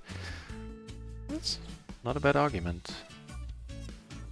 I do flop a straight here, not the nuts. I'm gonna be careful for now.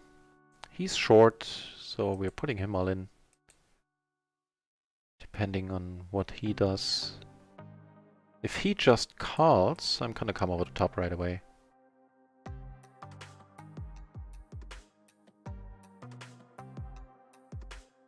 Yeah.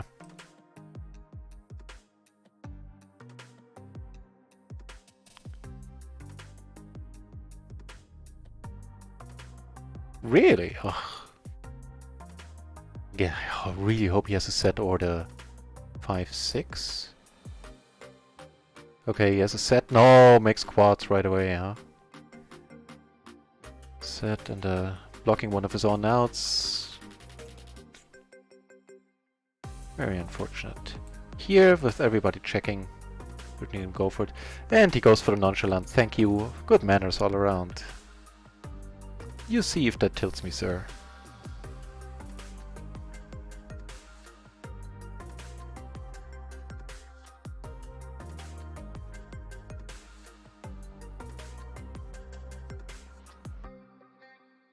There's certainly some kings I would play like this. And again, not that much bluffing going on in these spots, I would think. So it's bound to look strong.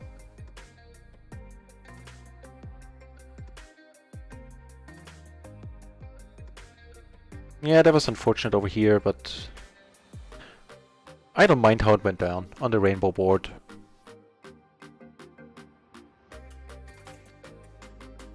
Just calling, hoping the board doesn't pair is also an option. I mean, at this point it was clear that he didn't have the nuts, the current nuts, so...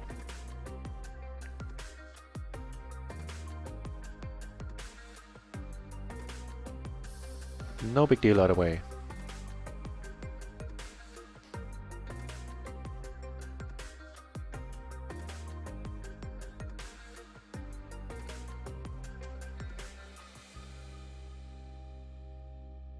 Flop a pair in the gutter SPR of like 2.7, something like that.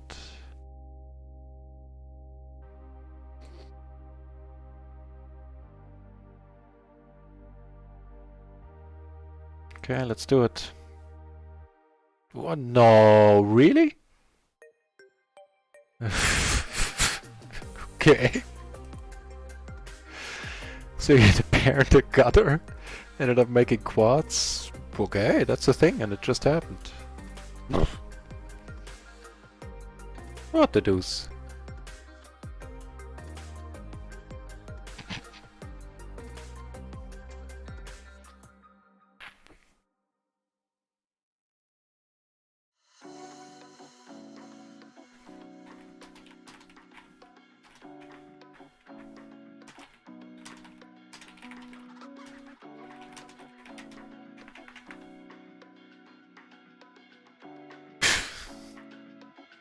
Oh well, all on a day's work.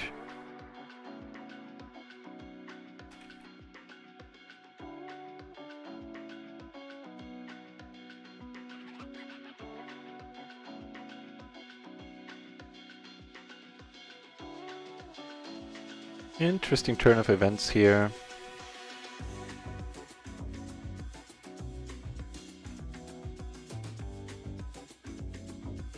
So unless he has the low straight, or you know, like a 9-8, 7-8, something like that, might be good. Do take it down.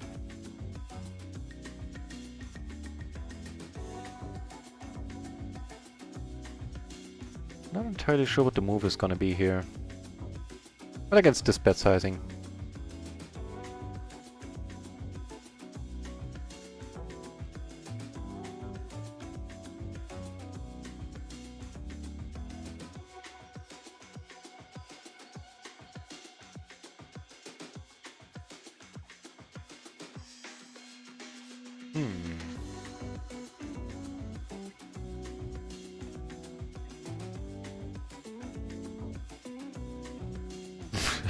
Could really go either way. This time I call, next time I'm feeling it could go either way, I'll fold.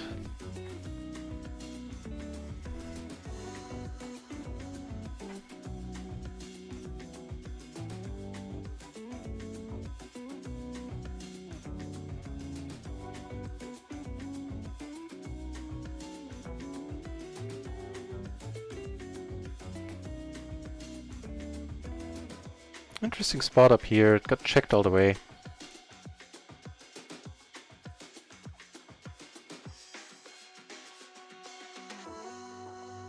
I would suspect we're good. No, a small flush. Wait, did he have a straight flush? No.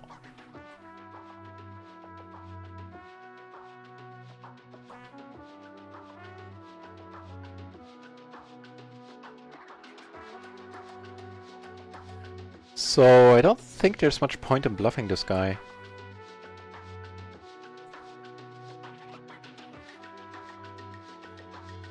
I'm also confused by the pot size bet now. Am I really thinking about calling it with him with threes here?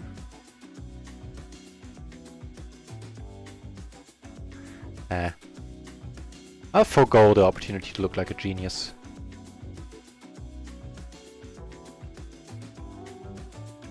Or like an idiot. More likely the latter.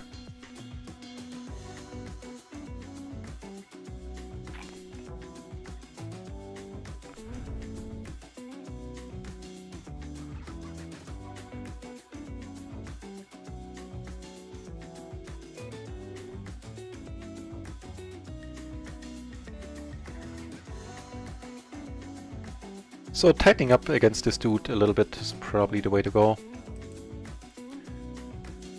King 10, 7, 6.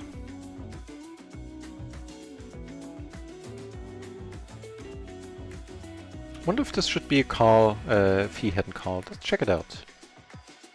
Honestly, I have no idea. So we would be big blind versus button. With a king 10, 7, 6 suited to the king. It would be. Interesting. Cool.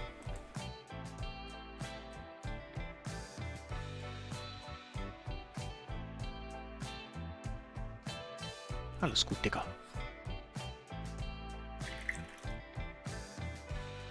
That was me talking to the dog, in case you're wondering what the gibberish was.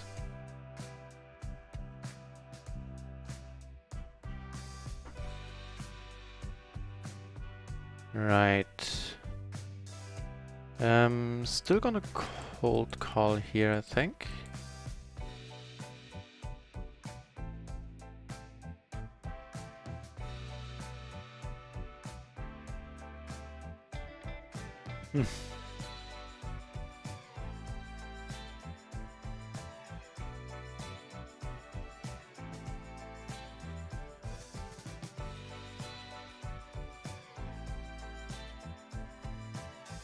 So I'm calling this. I'm curious to see if he shuts down on the turn here.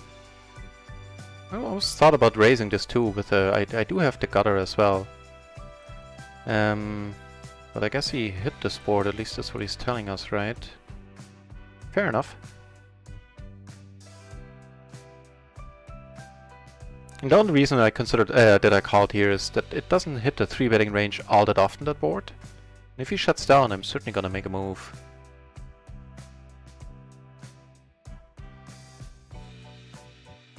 But it seems like I'm zigging and zagging at the wrong times right now.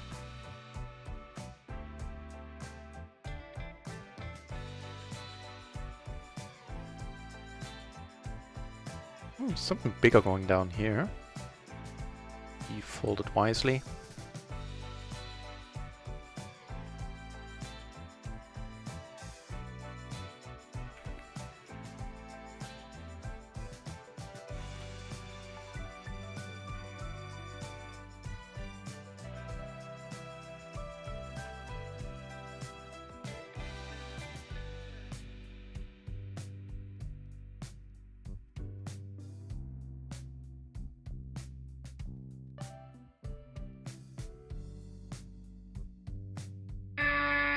Jesus. Marguerite, hey! Thanks a bunch for the raid, man! If you want to see a very relaxed mix game among those mix games, PLO streamer, who has an awesome webcam for Eagles as well from Canada, then give Marguerite a watch. He is a treat to watch, yeah. I enjoyed my time in the stream a lot. And to all the new viewers that came over with Marguerite, welcome to the channel. My name is NutRaisin. I am playing PLO 20 mostly on, well, PLO 20 is my highest game right now. On RunItOnce mostly, that's where I mostly was supposed to go. And I'm doing so pretty much every day for 8 hours or more.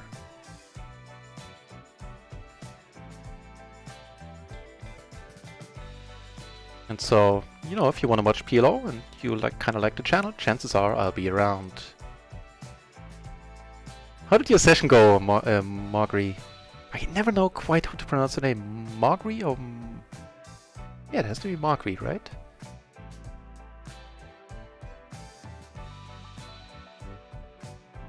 So we ended up making 2 pairs here. He min-raised, which is the only reason why I'm in this hand.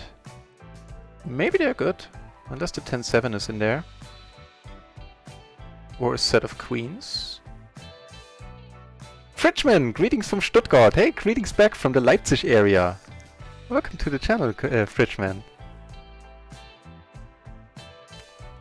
And Raksha26 in the channel as well. Thank you for the good luck, sir or madam, as the case may be. Nice to see you back.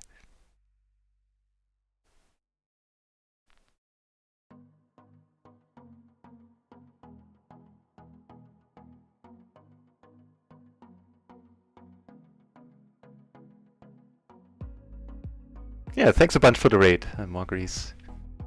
No need to let the dog out. So this time the question is not who let the dogs in. Oh wait, the question always was who let the dogs out. Guess there's your answer. Fine. Apparently you don't know my pop culture references. Right, so we have the ace-jack 3-7 versus the button. That folding just feels too tight, but I'll check this one out in any case.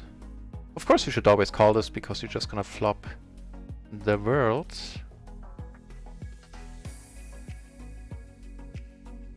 That's helpful. You know, if any club has to come off, make it, let it be this one.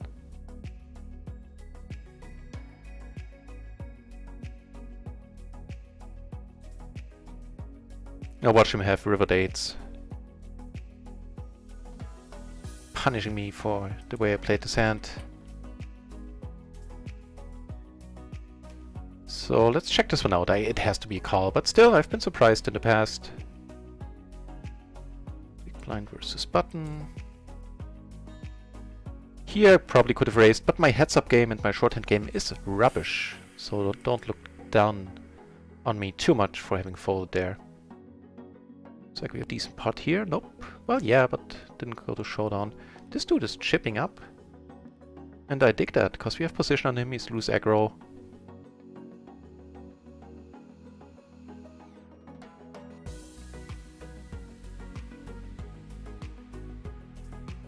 And it's just a call.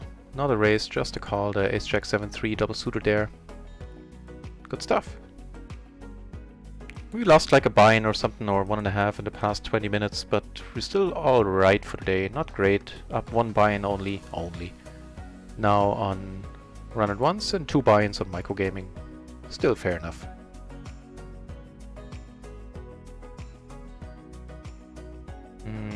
Again, not entirely sure. It's a sleepy dude in a big blind. Let's give it a go. Now check it out. 7-7, but it's bound to be a raise fold. Yeah, there it is.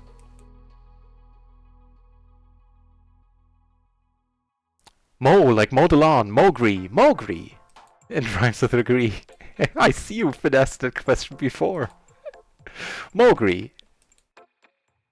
Yeah, that sounds better. I'll keep that in mind.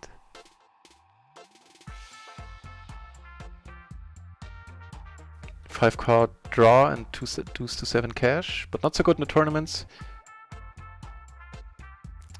And you with the DP, girl. See, it does pay to add that little extra flourish to these sentences. I'll try to keep that in mind too.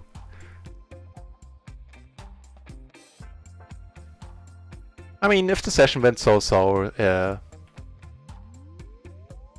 I guess it could have been worse, right? So there you have it, yeah. Mowgri is playing mixed games indeed, 5-card draw poker, deuce to 7 deuce cash, whatever, however you called it out. That, yeah, he's my parents' dog and he's a joy. Joy to have around. Very, very kind and friendly animal. But you know, German Shepherd in its roots, so active, needs a lot of running around every day. He's a perfect family dog. Gets on very well with 2 cats in the house as well. And really, there's big pots happening all the time. We're just not getting any hands right now. Eh. The way this month has been going, I'm not gonna complain about anything.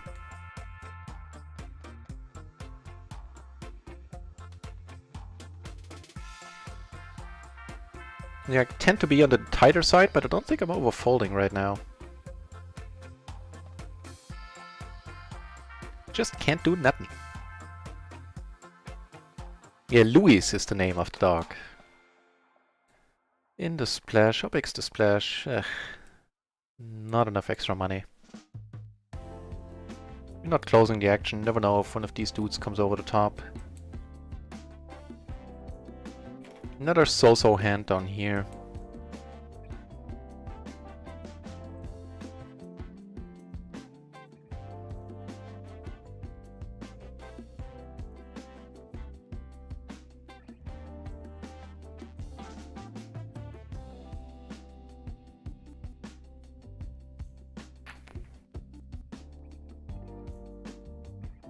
The 10-9-8-8 is probably okay from the cutoff.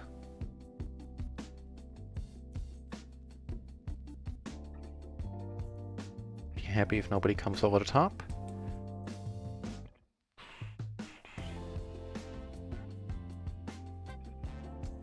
Now in the single raise pot, I don't think queens, kings or something like that is gonna fold for one bet. I don't really need to bloat the pot here, having no diamonds at all, so I'll just check. And check fold at that if somebody bets. Same is true now, even more so. Not folding out a bigger pocket pair, except maybe 9s, maybe 10s, which we're blocking.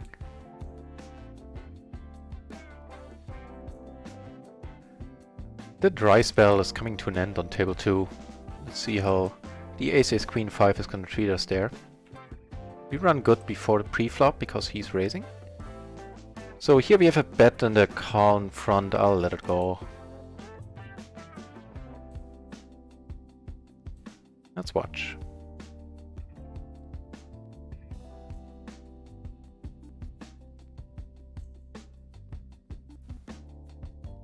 Get a cold call on the aces table from the button. Yeah, queens and kings. Yeah, everybody had something there. Oof.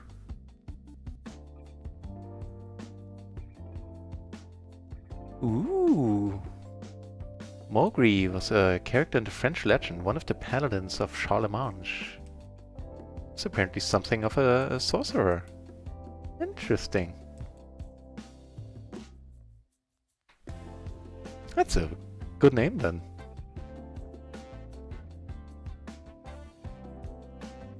If he checks again, I'm betting now.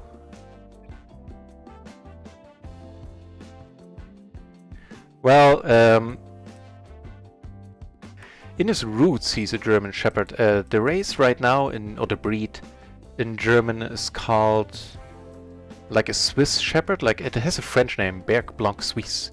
But until a couple of years ago it was called a Canadian Shepherd in Germany, because that's like you sometimes have in a litter you have a white German Shepherd naturally in a German Shepherd litter, but they usually got, you know, in the old days they usually got killed in Europe, and the Canadian immigrants took them with them and like developed or bred them in Canada, and until recently they were actually called Canadian Shepherds in Germany. Which we still call it. But that line is like 200 years removed from the gene pool of German Shepherds, so... Which I guess in dog years, or in dog generations, is not nothing. Especially since the line of German Shepherds now has like hip problems bred in and all that. So they usually don't have that. And it's the third of his line that we're having. Not of his line, of his breed. Different lines.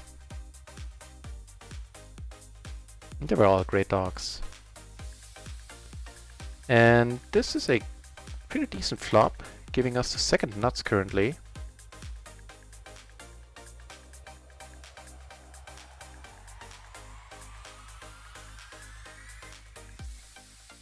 Not particularly deep against anyone.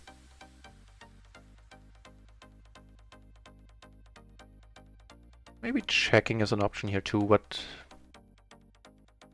yeah.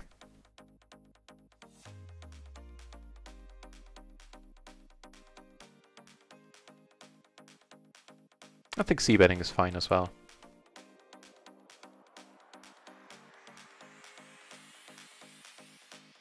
More aces, so it looks like we are getting some hands finally. Ooh, I might have to kill that song. Let me rewind just to see if it's always been this horrible. That's just the ending, but still, plenty of other songs in my playlist. So it shall not be heard again.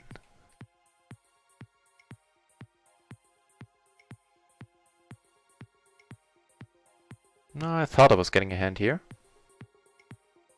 Not really, it turns out.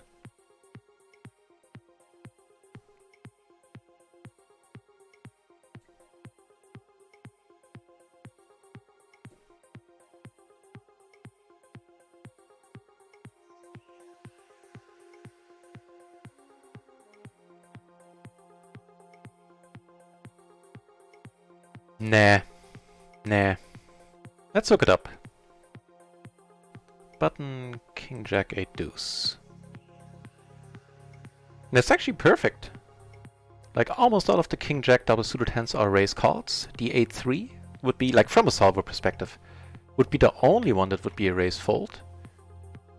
And the 8 deuce is a straight up fold.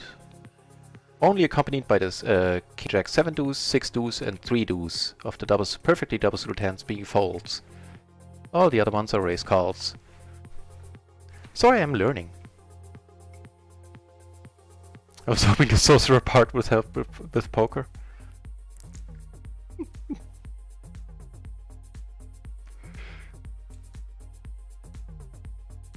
Yeah, I'm hoping the nut part in my name is helping as well. And if not, I still have the raisin part.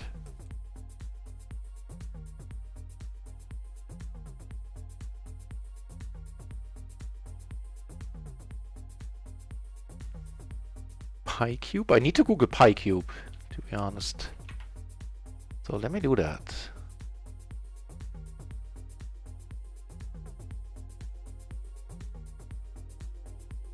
Oh, that's not supposed to appear here.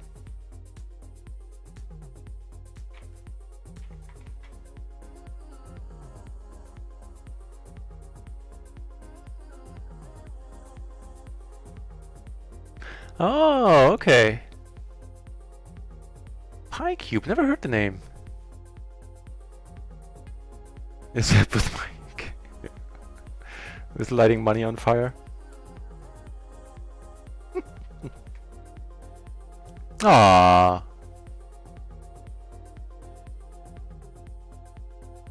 Happy to hear that, Cloud. Someone, I forgot the name who, once said, ideally, life is a succession of dogs. And I'm partial to that quote. Queen Jack, I think this is still a race, to be honest, against the MP. Let's do it. Check it out in a moment as well. I can check it out right now, because I'm not folding this to re-raise. Am I? No, not check it out now. Wait until the pre-flop is over. Okay, King, Queen, Jack, deuce on the button versus MP. We'll check up on that in a moment. With the 9 in my hand and the Jack, I'm fine c-betting here, otherwise I would just check behind. Again, same story with the 9. I'm bet folding here. So button versus MP. We did have the King, Queen, Jack, deuce. No, a little bit too frisky. So let's check it out for later position constellation. Make it button versus cutoff. Because I seem to remember that type of hand, to my surprise, can be raised. This is a interesting question. I'll let it go. It's too disconnected. We do have position, we are deep, but still it's two hold'em hands basically.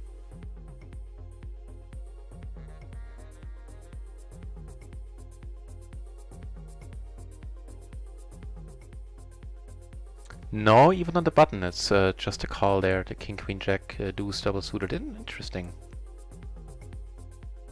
Hip dysplasia at some point, yeah. Our last one didn't have hip dysplasia, had a different problem with his hips, but same story, he couldn't walk the last... had a tough time walking the last couple of years, but... Whenever I think of that, as sad as it was, and it was very sad, what matters is he had a good family and he had a good time. And he's probably bragging in dog heaven about the time he had. This one I'm cold calling against my better judgment. Just because I would like to play hands against Sir Freddy here. Yeah, so if if you're ever thinking about getting another shepherd, another dog, and you have your heart set on shepherds, check out the breed of white shepherds, whatever they're called in English. At this point, I don't know, because they usually don't have that. They're usually bred out. Yeah, never bred in, I should say. It's not never actively had been bred out. As played, yeah.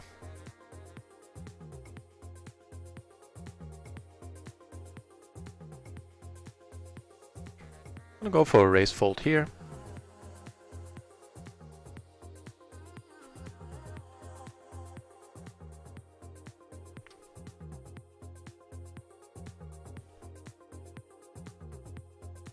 Two pair and a jack in my hand, huh?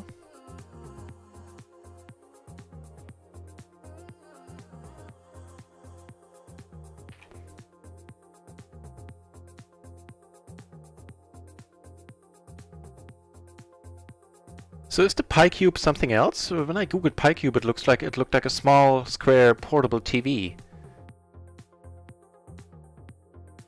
But I'll just Google Pi Face Pokers MGM Cube. Let's see if Google can find anything from that.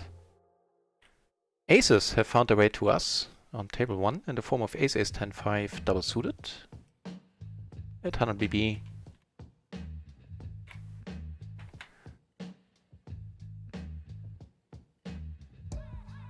Nah, Google's not giving me anything worthwhile for that search term.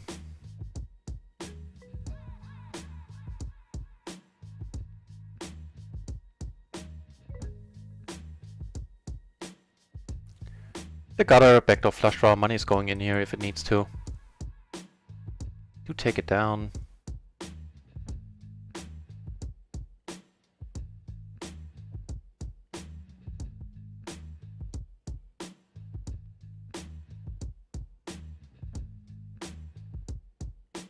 Oh, Pi is a streamer. Okay, fair enough. Wow. Hang on, he's really short. Then I might have folded here. Actually, pre. Nekimore, thank you very much for the follow. Thanks.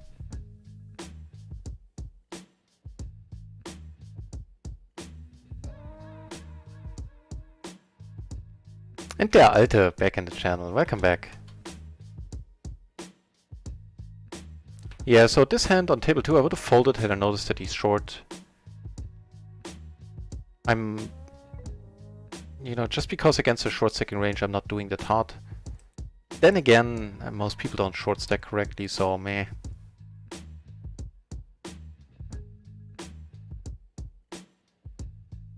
And Cranny in the channel as well. Thanks for the good luck wishes.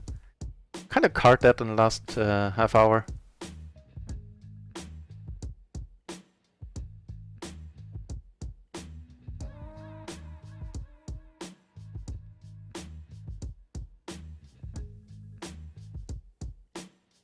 Could probably get away with limping here, limping like a medium strong hand.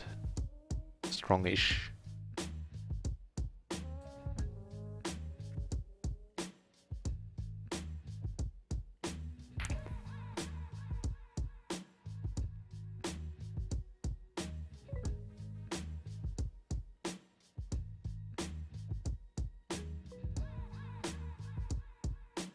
More checking to be done on this board.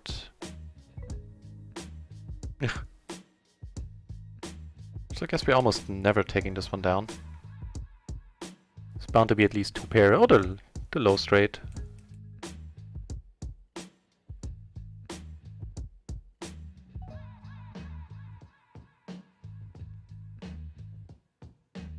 Was the flop there? Ace 10 9, Ace 10 7, 2 clubs. Yeah, I don't mind not having c-bet there at all, actually.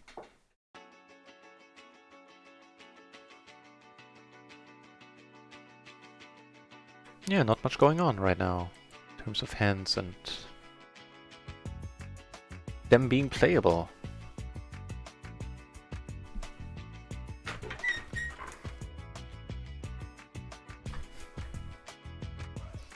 Six, 7, 5. I think this one is probably okay.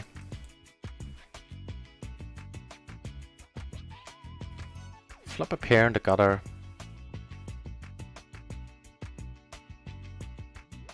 Okay. Yeah, even with the backdoor flush draw. Can't be part of this party neither. Kind of unfortunate. Here, I decided to bet the turn with the 9 in my hand. End up making the second nuts. I should have just potted it. But potato, potato.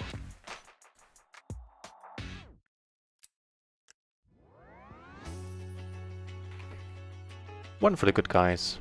Wonder what he had. Like a low straight, possibly? Yeah, 8-4. So he had 8-4-4 deuce on the button. Not sure if that's a raise. Actually, I'm sure it's not. With crappy kings. Yeah, sure. You can feel free to post it. Feel free to post links.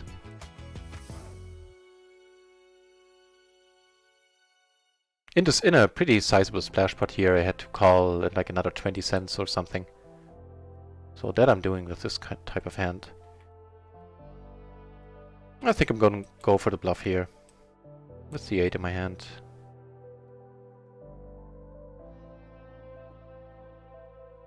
Also not blocking much of the straight draws here, flush draws there. End up making... Never mind, I thought we had an 8 in our hand. They've given us a full house out, but... It's for the mixed games movement, fair enough. Alright.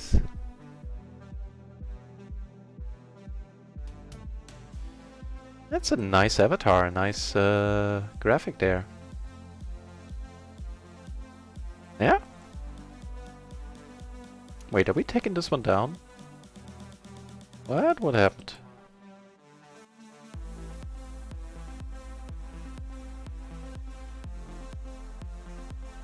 Oh, he had an 8, okay. So he had hit trips in the end, fair enough. Don Korea, back in the channel. Nice to see you, Don Korea. How are your poker endeavors going? Mastermind. I second Neki more. Mastermind for sure, and grind that launchpad. Like watch that one launchpad.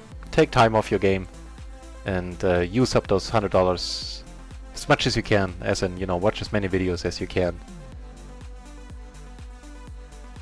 Has the added benefit that you have the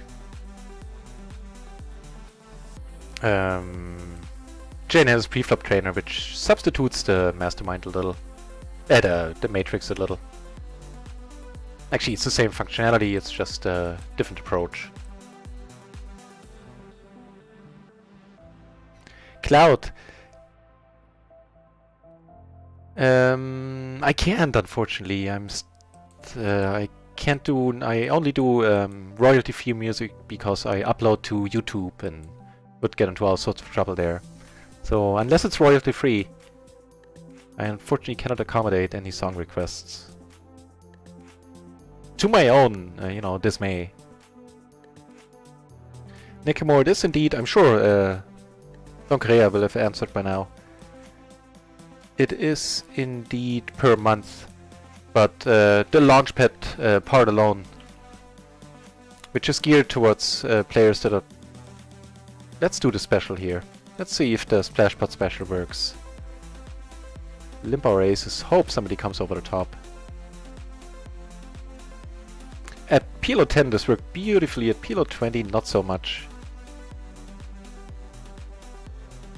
It might this time.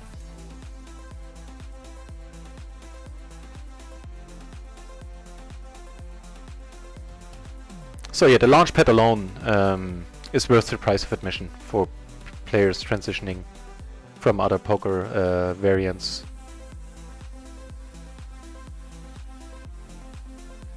With the ace in my hand, I'm gonna give it a try here. Nice. Very happy to take this one down. Yeah, the Alter has it in one.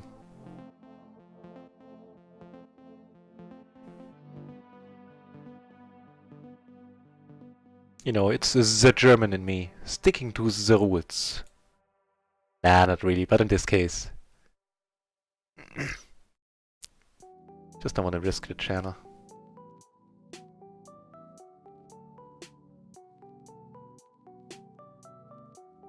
And the problem there is that although Twitch mutes stuff that recognizes as being copyrighted, the algorithm, I believe, is different from YouTube.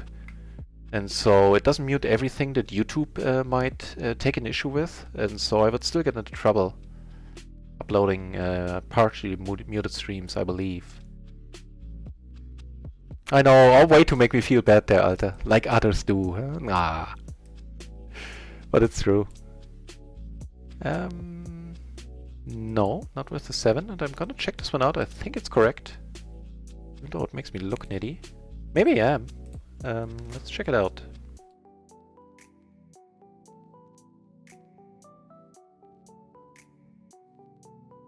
And I am. It's a raise call. I'll try to keep that in mind.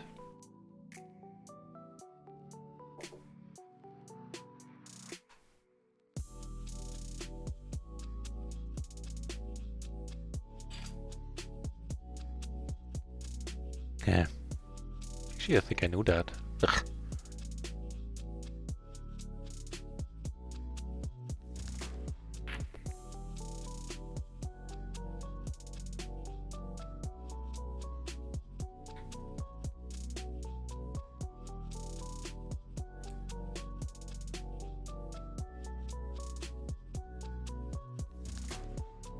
Okay, we have a top pair on a straight board. We do have a flush draw, so let's call it once.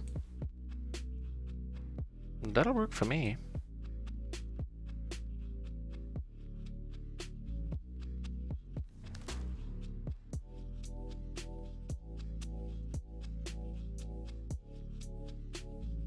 Get called, so that means we're always good. And good we are.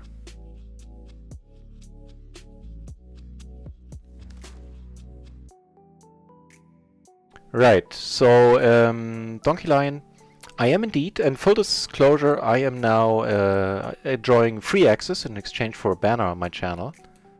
But that's not the reason why I'm recommending, why I'm speaking so highly of them.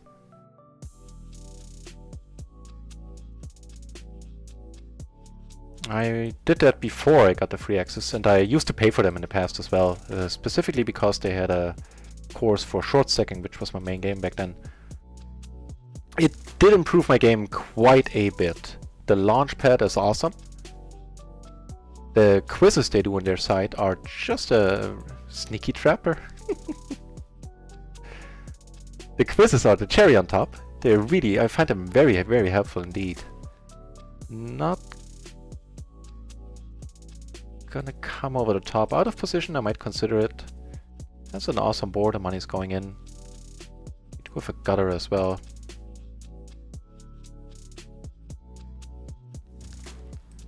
And yeah, and besides the launchpad, they also have very in-depth courses about, you know, like 3-betting multi-way, 3-betting out of position, 3-betting in general or something that comes to mind, blind versus blind play, stuff like that, defending your blinds, where they go really in-depth with like a lot of solver stuff, but it's still very approachable. At least to me it is, so it's a high quality content that is presented in a manner that I am able to take away a lot from. And the pre-flop trainer, I've used it a little bit, and I'll use it once I can do effective session reviews, as in as soon as the hand download is enabled, and I can import hands into my tracker and all that jazz. Then I'll use the preflop trainer. At runtime, I'm preferring the PLO matrix just because of the way it's presenting the information. It is much more powerful while I'm playing. But disclaimer, I only use the matrix once the post-flop is over. So the matrix also only covers pre-flop stuff. And I actually cleared it with the RunItOnce support before using it. And so I make a point of not using it and run like while the preflop is still going on. And I checked out the preflop trainer and it's awesome. It's just not that great to use while playing.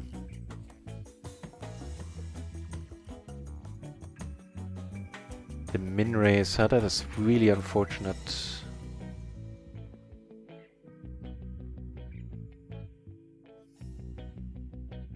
Gonna have position on him, so let's do a cold call here. Here I'm not folding either. Ugh, now I need to let it go. Really? Let's watch that then. Aces against ace queen jack 10, wow. Not a hand you want to take into battle against the 4-betting range. Here, at my stack size, the money's going in right away. Let's hope he has a set and not the same hand.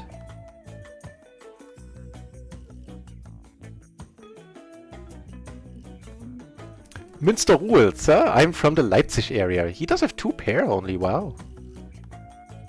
We're liking him. Yeah, so I'm in a small town, like a couple of kilometers away from Leipzig.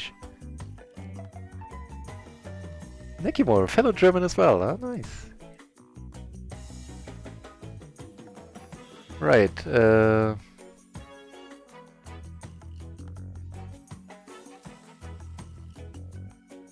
Don Correa, you get the ranges from the Jay Nandes course. Of course, he's having... I'm catching up with the chat bit by bit. Give me a moment.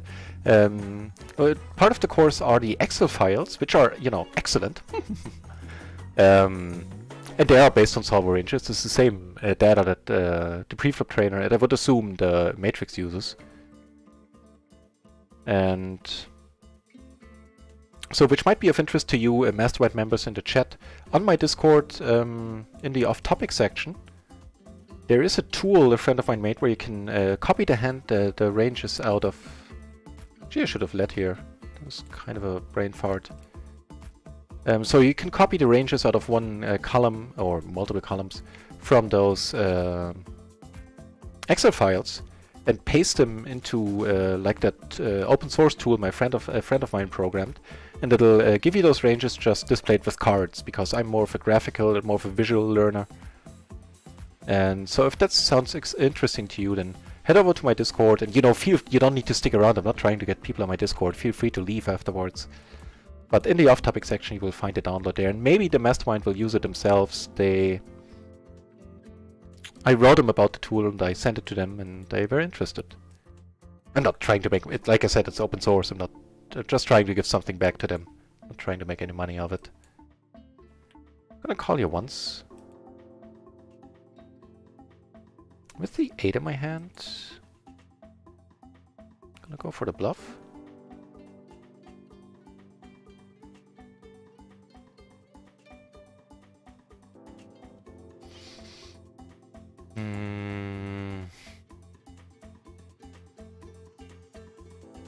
Let's do it.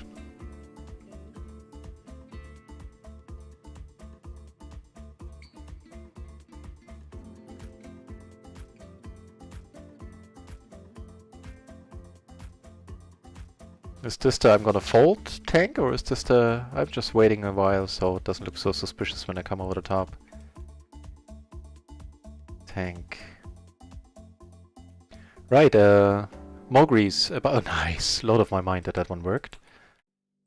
About royalty-free music. So I checked out, there's a bunch of, you know, links you find when you Google it, and Most of them are pretty shitty music, I must say, like Pretzel Music and Monster Cat are famous ones, and most of the music, to me, sounds like bubblegum taste, so not my thing at all.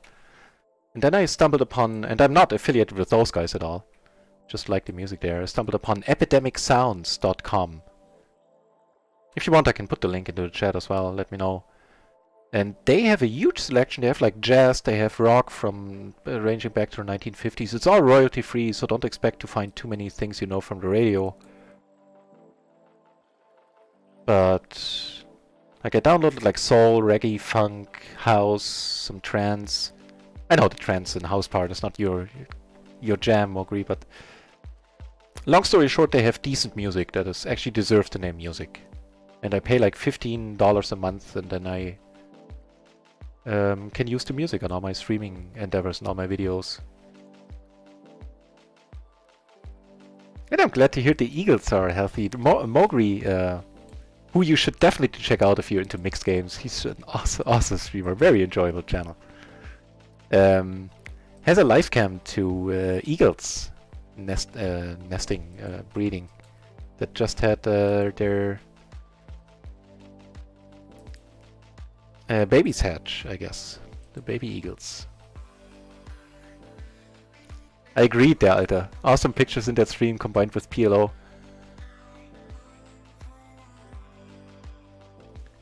RTS games? No, not with a passion. I played the very first one, Dune 2, when it came out. That one I liked. I dabbled a little bit in Command & Conquer. Didn't dig that one too much. I'm an old school turn-based strategy dude. Master of Orion, Might and Magic I kinda dug as well. Jagged Alliance, stuff like that. Like the old Jagged Alliance, not the remakes. Yes, no, he's not in... Wait, really? Oh, for a moment I was like... Only saw the king, I didn't see that I make the full house there. We're liking this guy as well.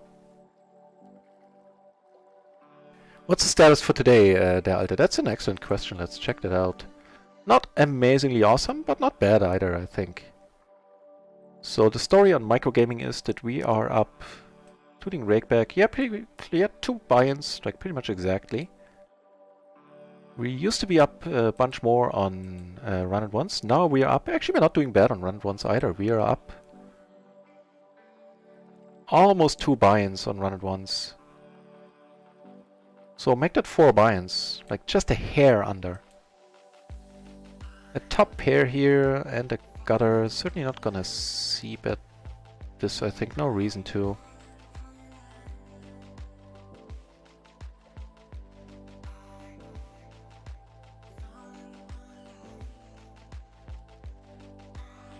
Yeah, so real-time strategy, Stellaris, because I dig, you know, a strategy set in space. So Stellaris is real-time. I did play it. That's one real-time strategy game that I did play a lot. And other than that, in the last years, I have over 2,000 hours in Elite Dangerous. I have like a complete setup with like track IR where I can turn my head to look around the cockpit, like very decent joysticks with pedals and all the buttons at my fingertips. I don't need the keyboard. I dig that. So I'm an old school flight simulation player as well. And now Elite Dangerous. Because it's space, and it's awesome. I'll show you the range trainer. The range trainer, I can show you that one as well, yeah. I'll do that in a few. Am I calling here? I think the answer is somewhere between yes and no.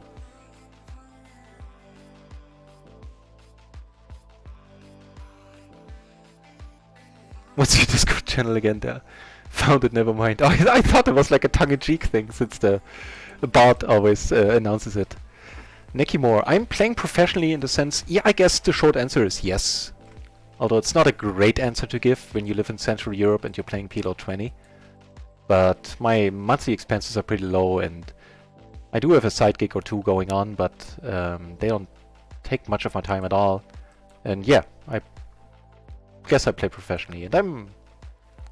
In like 6 to 8 weeks, I'll probably move up to PLO 50, and then I'll be able to answer that with a little bit of a prouder yes.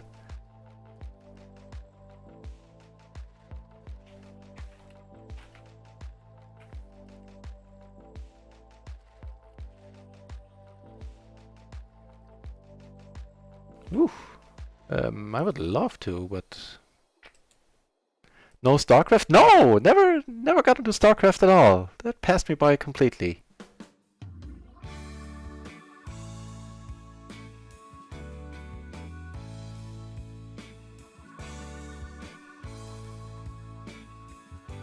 Love your taste. Thank you. Wow, he's feeling it. I'm not sure what he's doing there. I mean, it's not a horrible hand, but it's not a hand you want to take into battle against these ranges, especially not with the Queen Jack, which does rely, Queen Jack 10 does rely on aces a fair bit to make straights, and he is feeling it and he's winning it as well. And good for Freddy. Good for us having aces on Freddy's table now.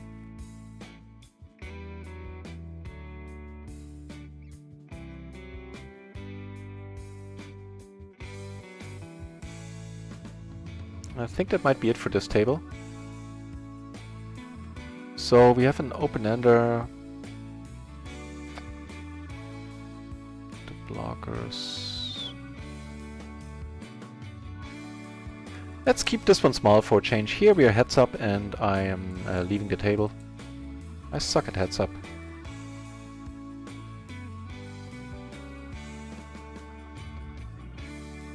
Well, that's an interesting turn. That's an interesting flop, by the way. We end up making our straight, so we have the nut straight at this point. Take this one down, make two pair here, have the nut flush as a backdoor. Not blocking the straight, but then again there shouldn't be many 5-3s out there at all. Do take it down. Right, show us the range trainer work. I can do that in a moment. Hang on, let's do that. That's a good point in time since we're only sitting on 3 tables right now.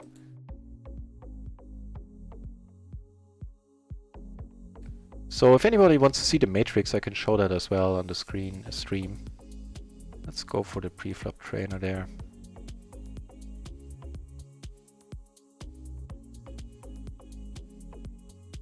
This has to be alright, right?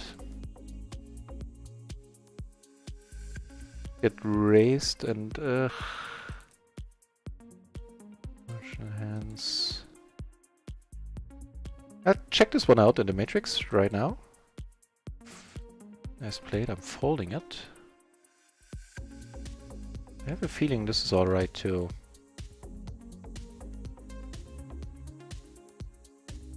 So let's do that first. Was it Queen Jack Jack? Something crappy. Queen Jack Jack 3, right?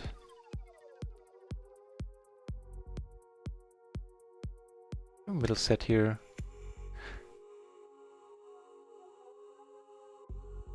Ah, raise call on the button. Always a raise call. Very interesting.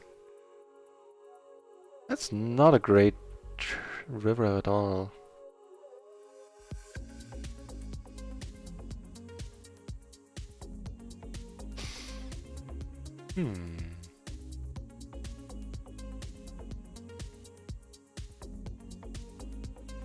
Okay.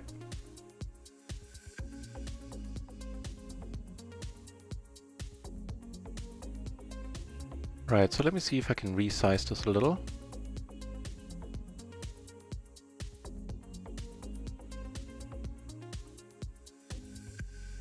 And let's do this. Right, so the preflop trainer is a Discord bot.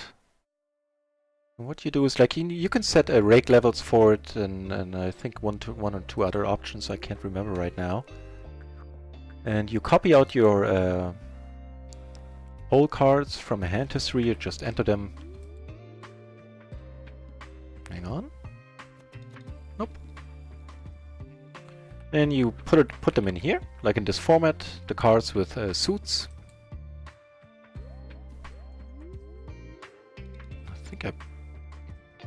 Oh right, you need to put the position in as well.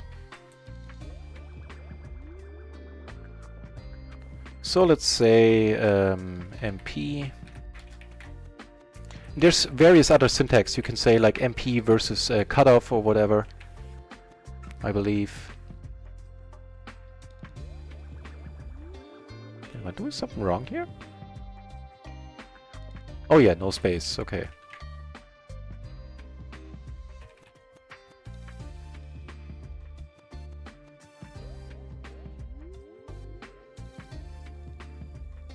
Why is this not working? Hang on.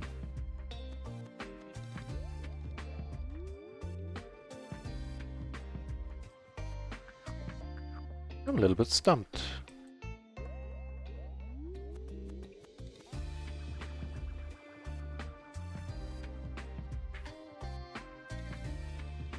Okay, I just copied out something that I had in there earlier. Wait, is it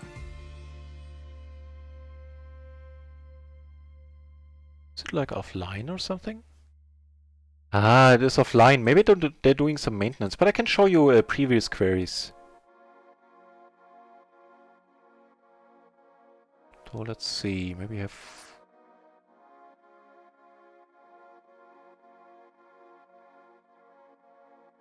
Alright, so let's just take this one then. I was in the big blind, king 10, 8-7, double suited, not perfectly so. And then it's the rake it assumes is for PLO 50, it assumes 100 BB stack, and position is BB, it shows the hands and cards. It shows the category from the Jainanda's Excel files. And then it says like raise versus limp, in the small versus small blind limp, 100%. 3-bet versus early position never, versus MP until SB always. Squeeze in these scenarios, like with the frequency, how often should you be doing it? And hang on. And here it shows the EV, like in big blinds.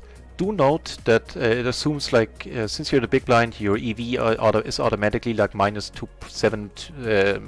point whatever or something. So even though it's below 0, it's still profitable in that sense. More profitable than your normal hands there. It's an interesting question he's asking. That's an interesting answer we're gonna give him now. So yeah, so it shows squeeze, call versus like multi-way, like call versus middle position raise and the cutoff call. Should be calling in 12% of the cases. Here we are going all in 100% of the cases. He folds. I don't get that. But then again, I don't need to. And yeah, cold 4-bet, 4-bet in these spots versus cutoff open and the button call, for example.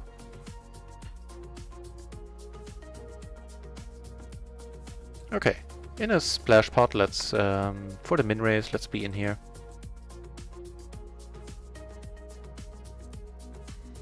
Yeah, let me know if you have any further questions about the preflop trainer or the matrix for that matter.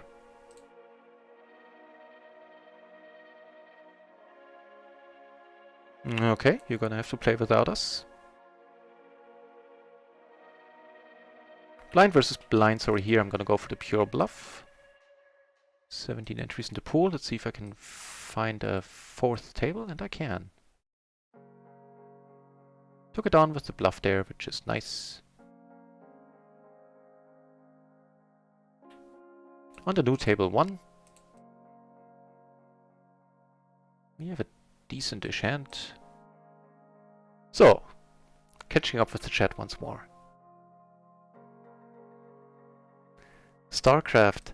I know it's an amazing game. A friend of mine is a huge fan of it. It's just the real-time strategy aspect never grabbed me by the color.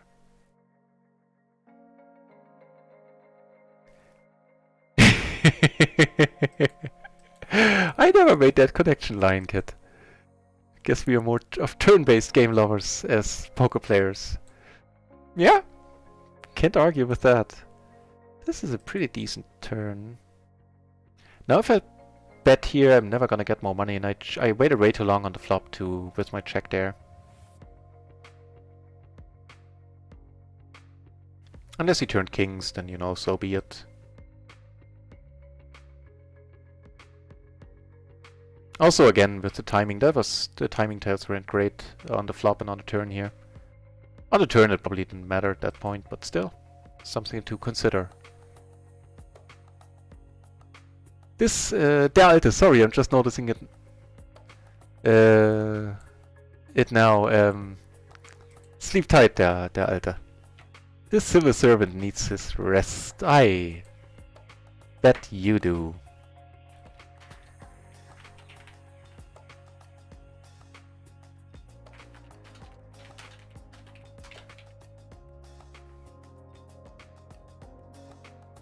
What else did I miss?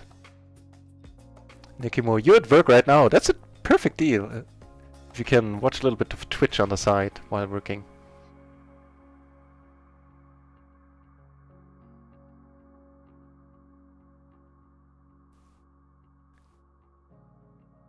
Oh, he's feeling it.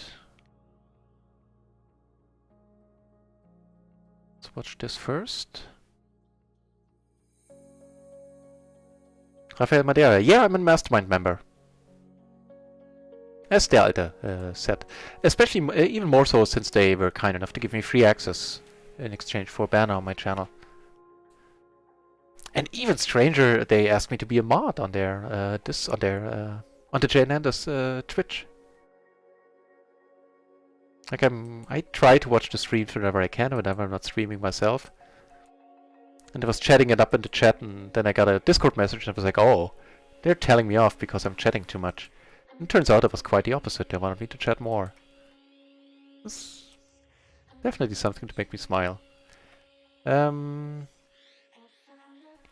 this might be a fun spot to check and come over the top, actually, but there's, yeah, maybe the small blind I might.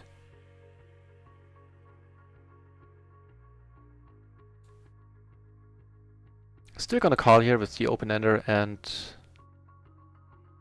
the flush draw. Nothing materializes.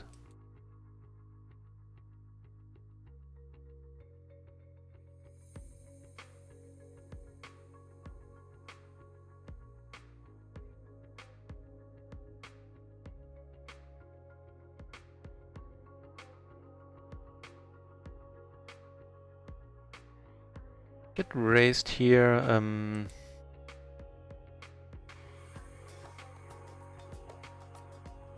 think it's close. What is the move there? Let's check this.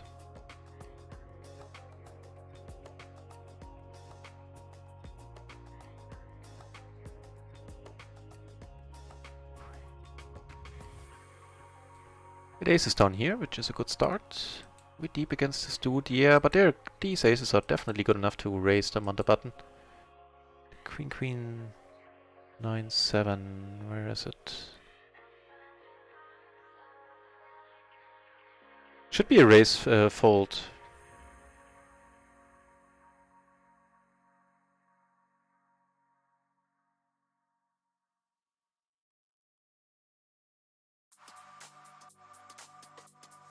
Okay, I'm done with this hand at this point. Looks like another deuce reverse. I'm tempted with the 9 in my hand, but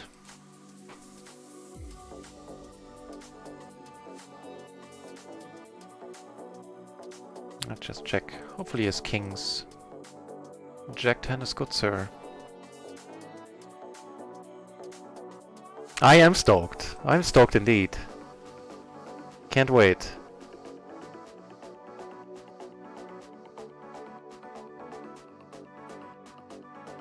I mean, I played these stakes before. I used to short stack the last 1.5 years, and I moved up the limits quite quickly there on micro. And here the money's going in. He has barely more than a pot size left. And so on micro gaming, I worked my way up short stacking at 30 big blinds up to PLO 100 as my regular game. And I set at PLO 200, sometimes chasing maniacs, who were in turn chasing their losses and moving up whenever they lost substantially, and some of them really did. And so I'm at least familiar with the bet sizes and the pot sizes, because for me at least, it takes a while every time I move up a level or adjust to a new level to just adjust to the new conditions, the pot sizes, the raise sizes, all that. Of course, in terms of big blinds, they're always the same. In terms of monetary value, it can be quite a change.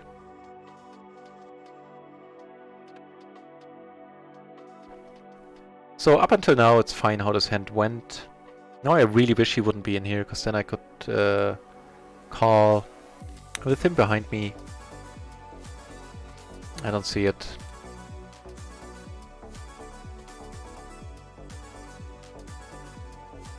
Yeah, so very stoked.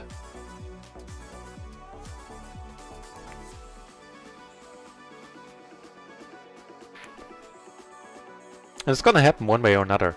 Either, you know, organically by me earning enough buy-ins, making enough buy-ins profit at PLO 20 to move up, or I can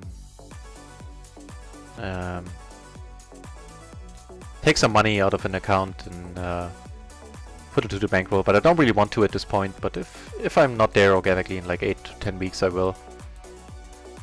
And then I'll move up. Plenty of studying to do before that, though.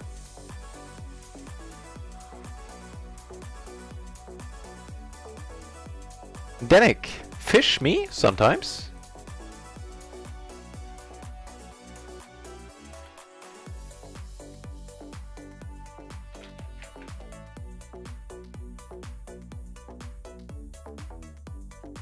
Or are you asking, am I going fishing? That's also true, because I am a fisherman. Some would say an angler.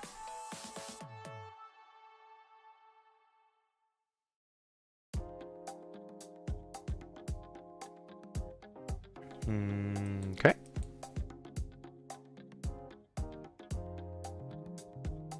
Much more interesting spot down here.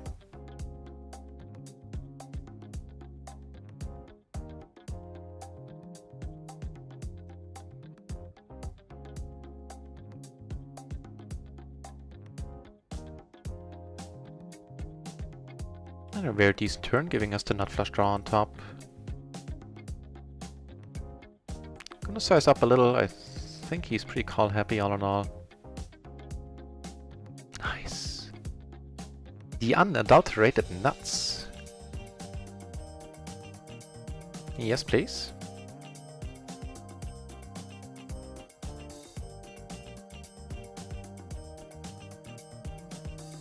Queen high, no good. Second nuts, no good, sir.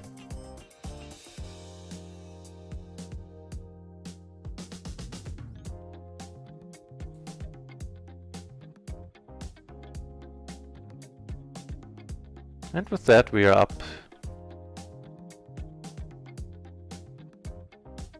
3.5 buy-ins on RunItOnce, 2 buy-ins on micro, so 5.5 buy-ins again. Not a bad day if it stays like that.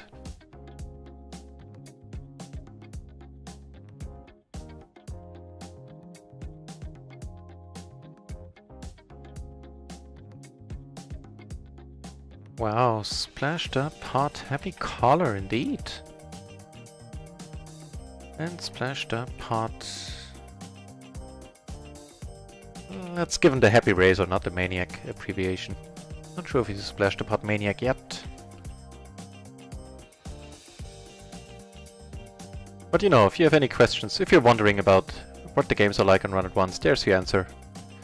As soon as the pot is being splashed, or at least often enough, you have people going nuts with the weirdest stuff.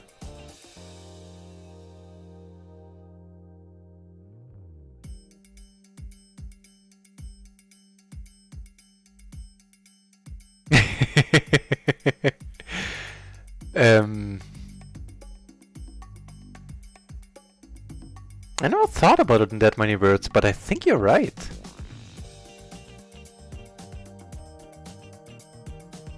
Yeah, yeah.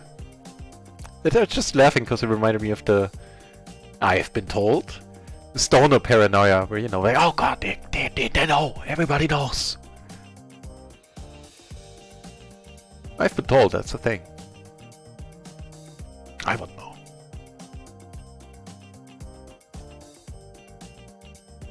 That's the beauty of an anonymous site like this one, though. It makes it easier to leave those thoughts behind, should you have them.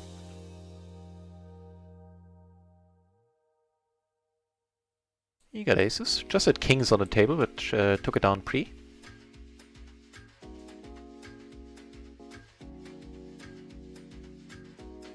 Yeah. The German idiom there, Rafael Madeira, would be Everybody's, even those guys are only cooking with water, or only boiling, or are only boiling water. Meaning most of the people you're up against are not going to be, you know, that special. Not going to be crushing you left and right. Speaking of crushing, we're pretty much crushing this board, I hope. That we're not getting raised here.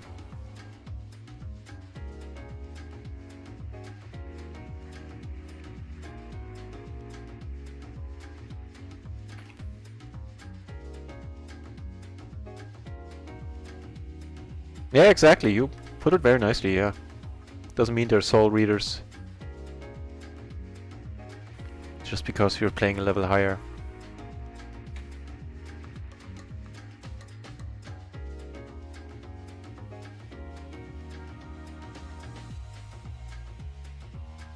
Take this one down. Interesting. So it has a button open folding range. Certainly noteworthy at PLO 20. The higher you climb in stakes, you know, that gets more and more normal.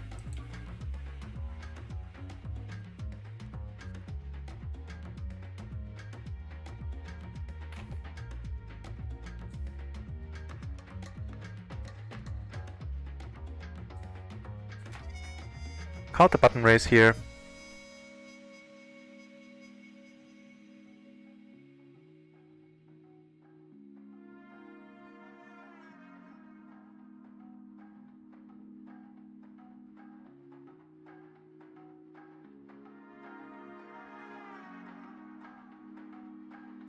Can I get queens to fold?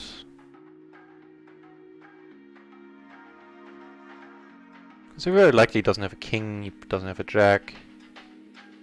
I mean, we might be good nevertheless, so we do have some showdown value is what I'm trying to say, but still. Here, that's a very mediocre hand, but we are closing the action. This is splashed pot, there's a whole bunch of money in here. I'd rather fight for it. With at least a double suited hand. Mind you, not a great one.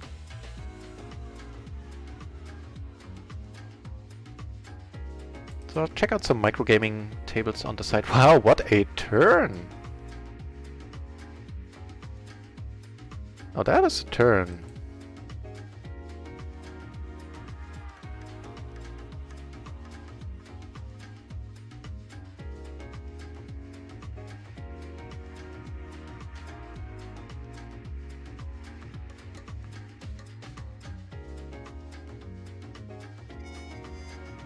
Up here we flop nicely against Chris, the very active player on this table. We had a call here.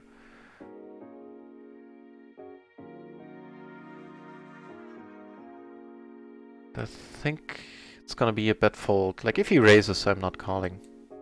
Stand me behind. I don't see that many raises now.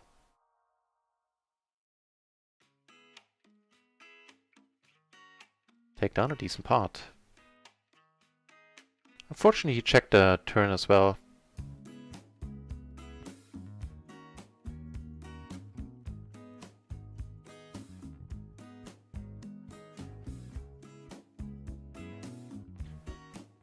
Honestly, I don't really think I misplayed this one. This is a tough spot to get money in if he's not betting at any point.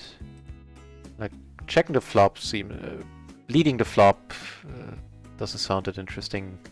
Leading the turn after having checked the flop, same story, we get a lot of folds. Here we flop the current nuts, we don't basically have no redraw except for, you know, backdoor full house. We take it down. We are chipping up.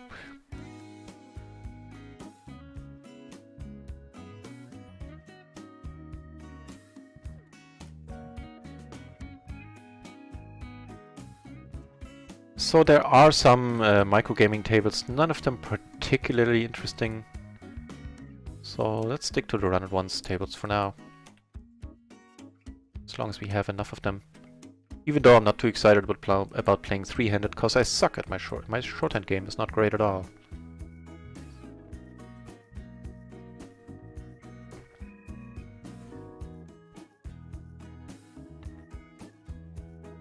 Let's take one off here with the gutter and the back door.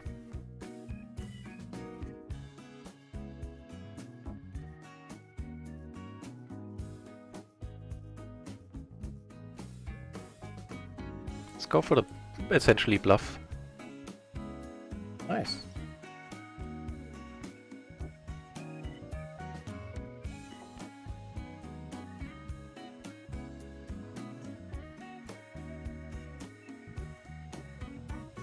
I mix my own juice, so I use a blueberry flavor and like 6 milligrams of nicotine.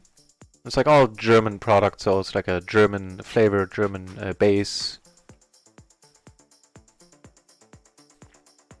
Locally sourced, so to say. Yeah, that way it's just ridiculously cheap mixing my own. This is unfortunate. I would have loved to be part of this. No, I can't justify it with a large gap here. And I shouldn't either, that's a perfectly fine fold.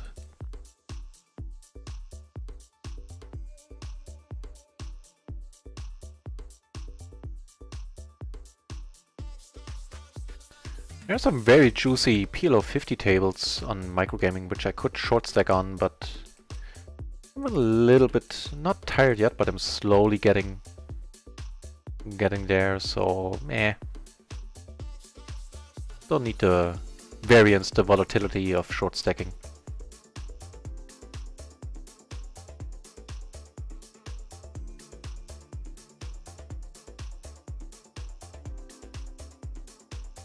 The lead here, huh? He's short as well. Something to keep in mind next time I make a raise here on this table.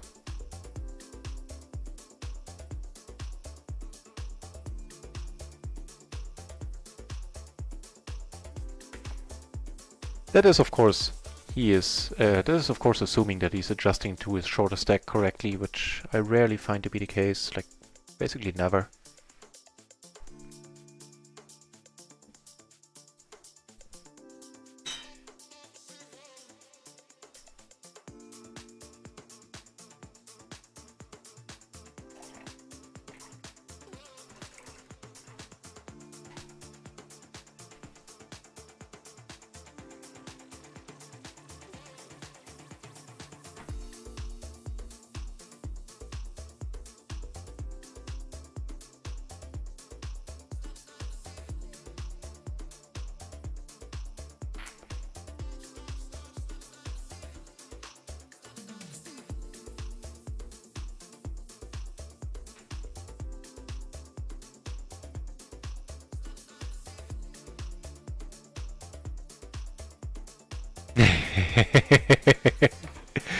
I kinda like hearing that you are torn between doing something else and watching me, so happy to be in that equation. It's an excellent question, like not for hours and hours on end, but I would tentatively guess roughly around another hour. It might, you know, if I get tired before that, it might be shorter. If something hugely exciting happens and I catch a second wind, then it might be longer, but yeah, something like that.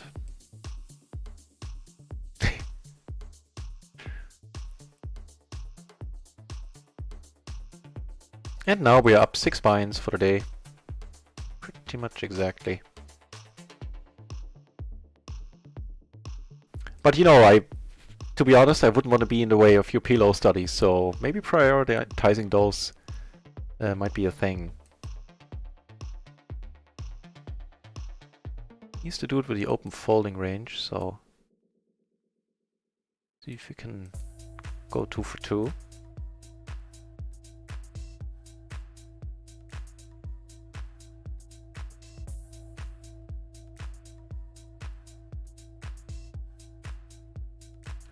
So this table is now heads up, and what a turn! Oh, you fancy! It's just cheaper buying juice in these like little, what is it, 10 or 20 milliliter bottles.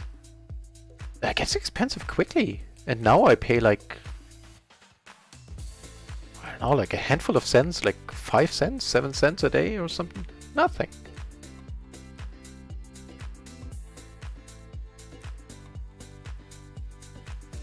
We get called, and that is awesome.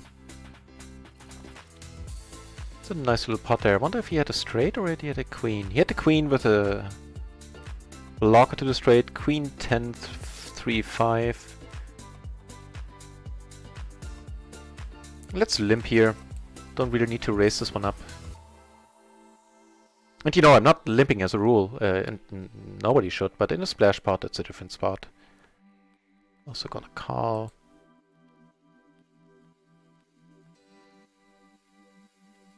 With the gutter, even though I'm not gonna try to bluff him at any point here, so having the ace of spades is nice, but I'm not gonna have it do any work here, I believe. Here, however, 9 in my hand. He checks again, and that is fine by me.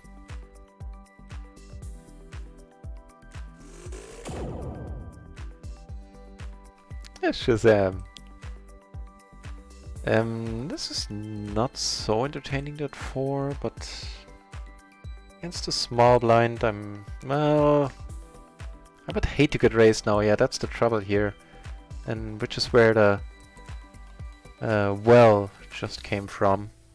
Would have preferred if I had checked. And now I need to let go. I'm basically...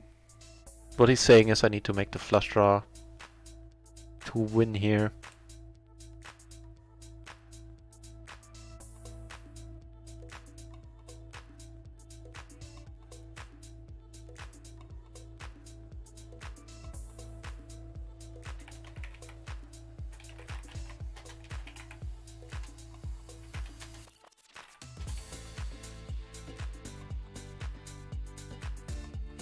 Wait, this one.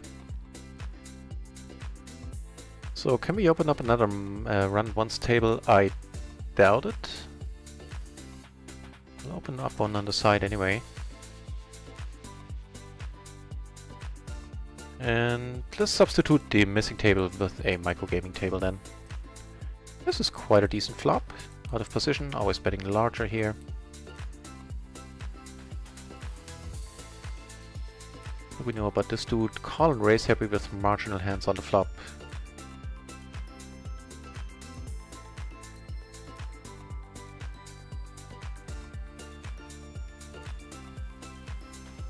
Okay, so now we have one microgaming table open as well. Here, raising is asking a little bit too much, I would assume.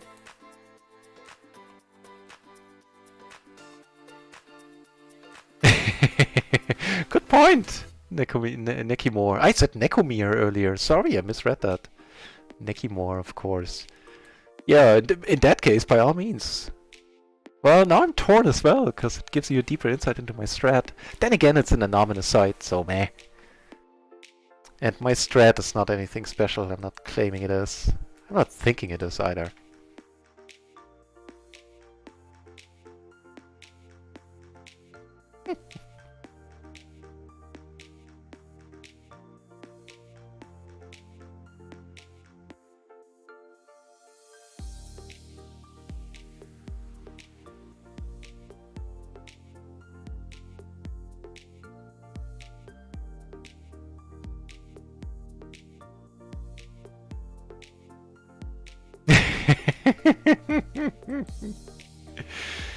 I'm happy you regard what I'm saying about PLOs being worthwhile. I like hearing that. Thank you.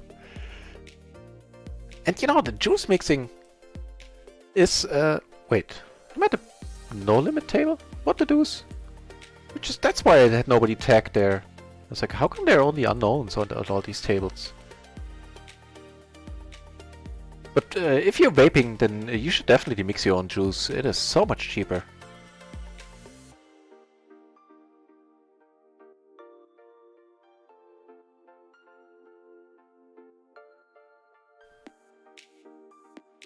Ooh, what's going on here?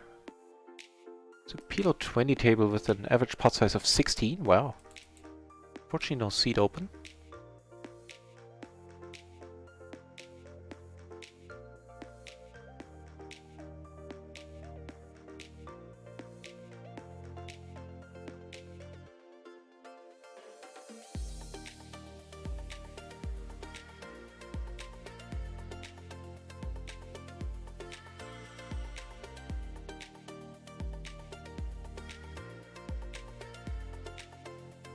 certainly gonna call once. That is a decent turn, giving us top 2 and a nut flush draw. To boost wins, not choose wisdom to reduce costs.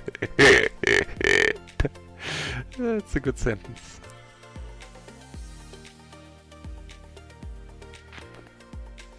Ah, no fair.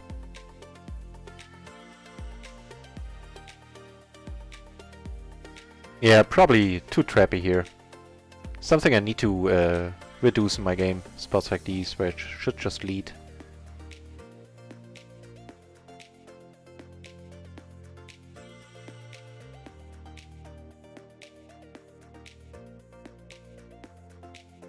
Okay, so let me check these PLO 50 tables then, see if somebody that I recognize and cherish is sitting down. Never know.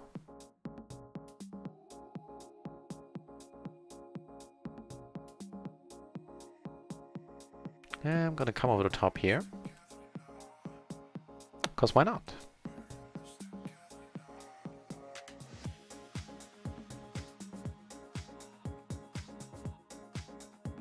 Raphael, yeah. That's a good point on all accounts. But I mean, at least at 100 BB PLO, the variance, at short stacking variance was insane for me.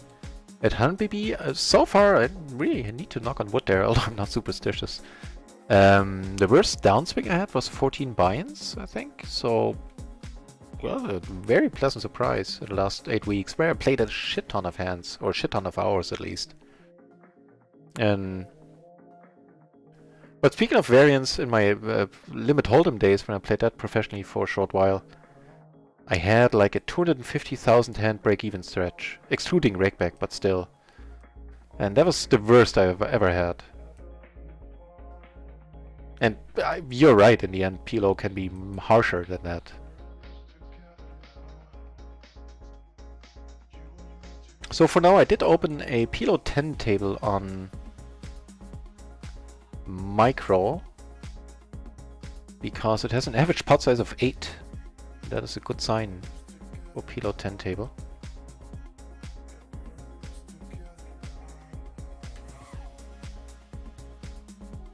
Just gonna call here, it's not strong enough to come over the top.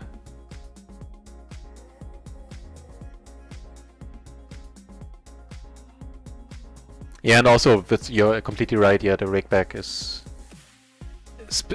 in the micros even more so than in any other stake.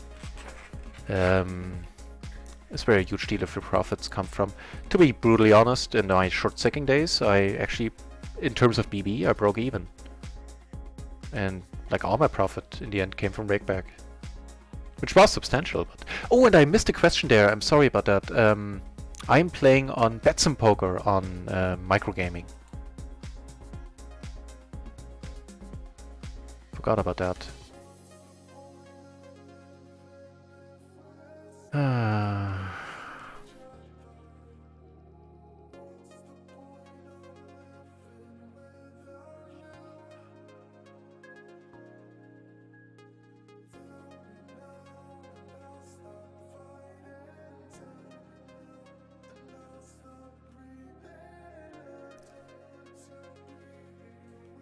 Fair enough.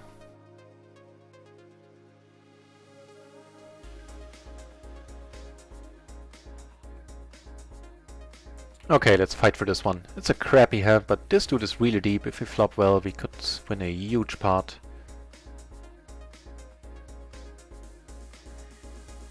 Could lose a huge pot as well. Let's hope we don't.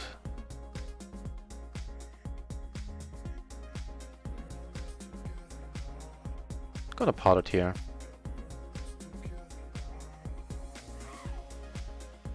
Okay, the deep dude is out. 3 ways. Okay, let's boat. We better boat up. Nice. Here we flop. We turn stuff.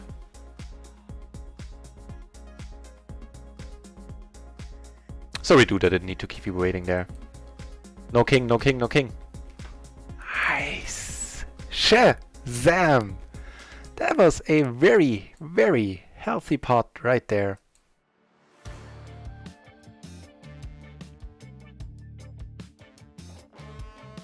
I'm not sure if we won this one.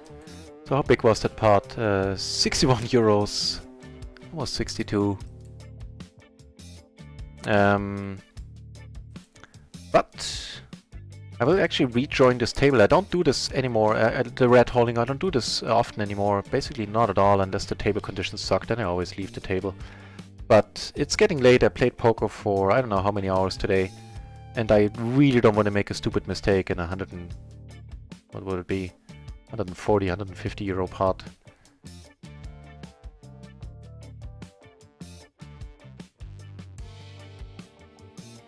So call me in it and you'd be right, but that's gonna be my approach here.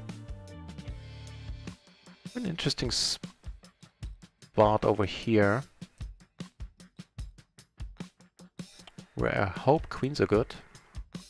That king isn't fun at all. Neither in his capacity as a king, nor in his capacity as a spade. He's pondering something.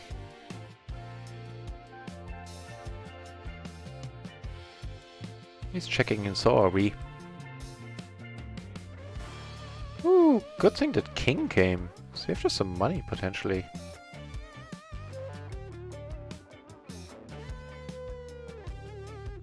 The loose aggressive really didn't raise with, on the turn when the deuce is paired? Wow. Color me confused. And people are still feeling it on this table. We certainly folded wisely.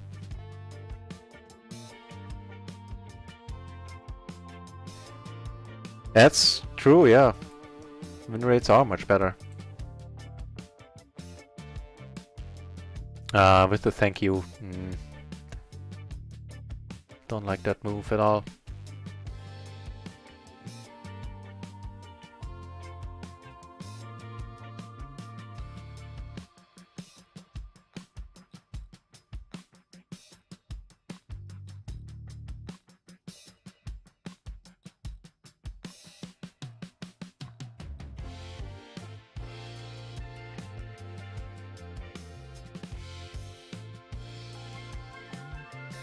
Right, so let's rejoin that table 3 there.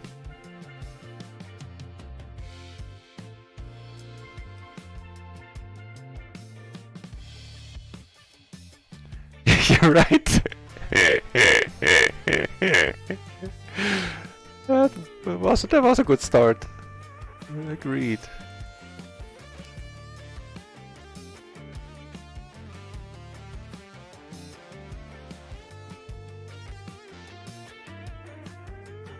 Get raised here, I'm gonna let it go.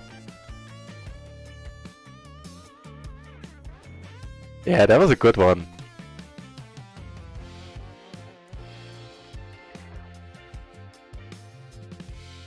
Certainly boosted our already pretty decent winnings for the night.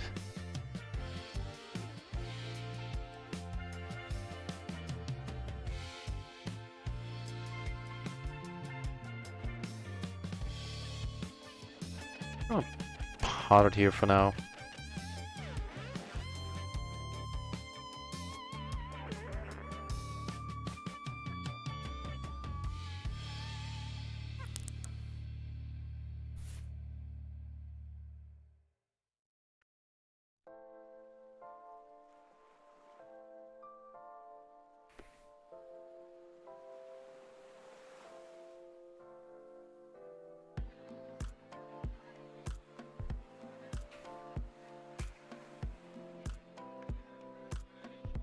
Yeah, so how are we doing on RunItOnce now? Ooh, I think RunItOnce crashed. Oh, sad face. It is a beta, so, you know, to be expected that there's some issues.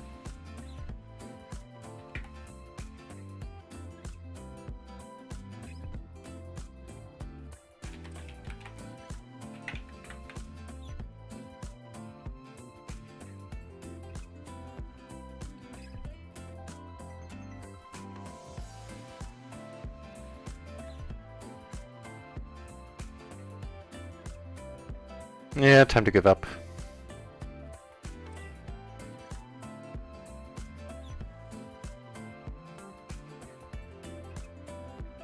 You're never good here. Wait, what? Okay. Now he left. Sorry, I had the wrong thingy here. Sorry about that. With the restart, I can show you the hand in a moment. I'm gonna leave this table though. Not playing heads up. So that was the spot here. That was the board. I had ace king. That was the ace king hand we saw before the crash there. And the board ran out like this. And so I potted it again on the, or I bet again on the turn. Not sure if I potted now. No, I didn't pot it. He called, in the end I checked, and for some reason we took it down.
Nick, I suspect you're completely right there. But there was a splash pod that changes things a little bit. There's no mastermind course on the splash pods yet. I assume there might be, not a course, but at least a video on it, since Jan Anders himself was playing a lot on this side now. I love that he's pushing and promoting it. I think that's very, very decent of him. Can only be good for poker as a whole.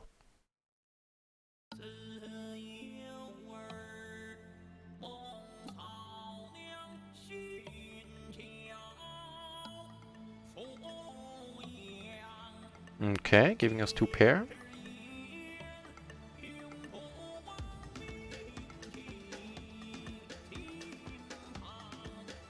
Can't do anything about it. We have no queen, no ace, no blocker.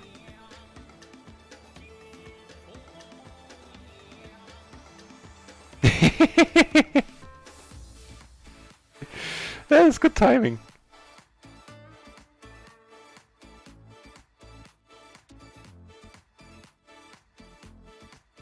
Random breakdowns and such.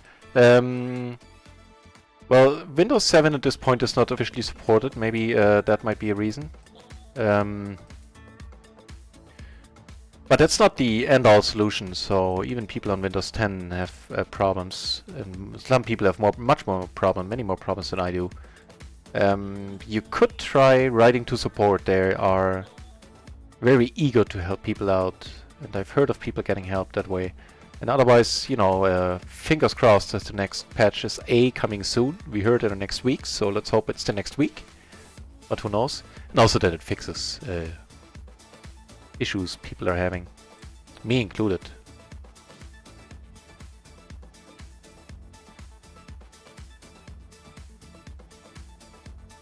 Just when I was typing, it crashes. Yeah, that's good timing. So stop typing. No, don't. I dig the chat.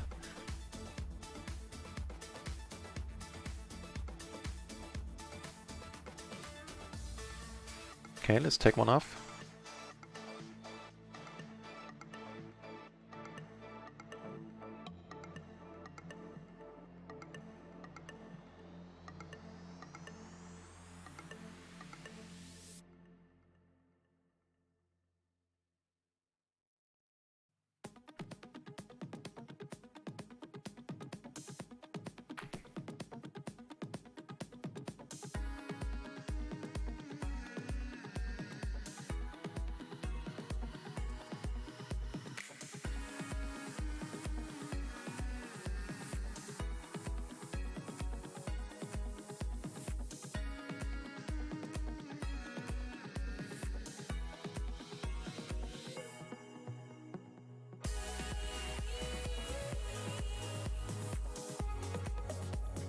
Yeah, with that we are up on microgame on Run It Once.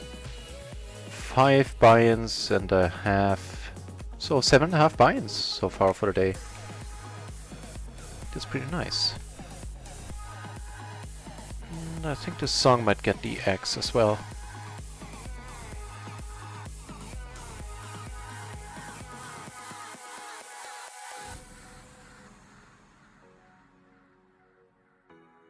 I'll give it a chance to play out. Maybe it'll win me over.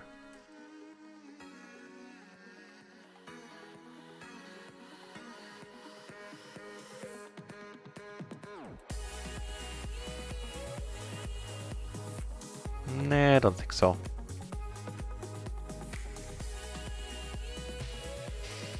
Ugh. Nah.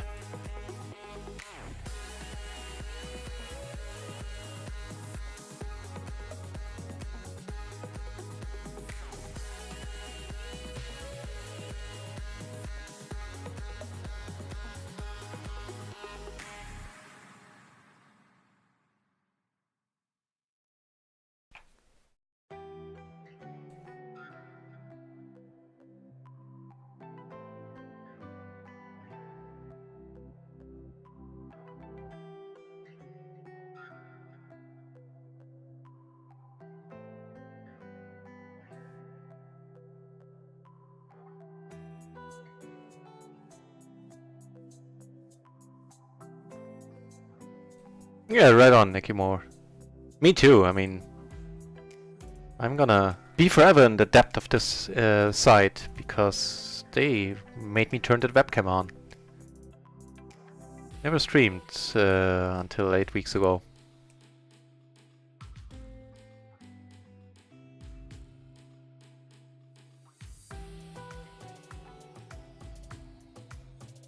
Get aces on the one of the PLO 10 tables. Opened up another one, like this table is PLO 10 as well.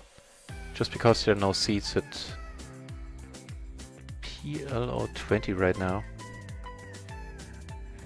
Gonna be checking this. Having no diamonds. He is certainly raise happy. This time I'm gonna call. The sand is at least worth a call, I think. At 8. Yeah, fair enough, we take it down. On table 3, with the Queen Jack 9, this one I can just show it. I'm gonna fold, of course.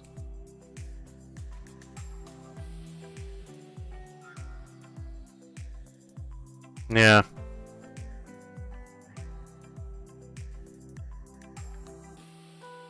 Yeah, awesome that you're wanting to support. Ooh, it was kings versus kings. We had a flush draw. Ended up making sevens in the end. Trips. Fair enough.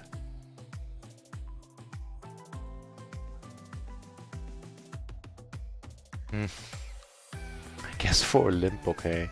2 raise is it's a little bit thin.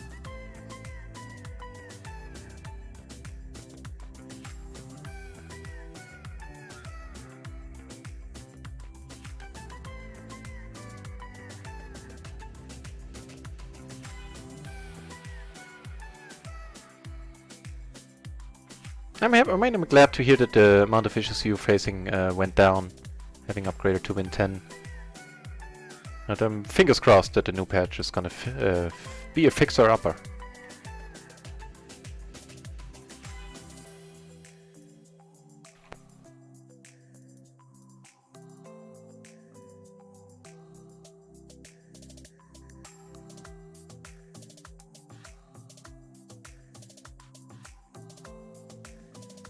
I decided I can't let him have all the flops for free.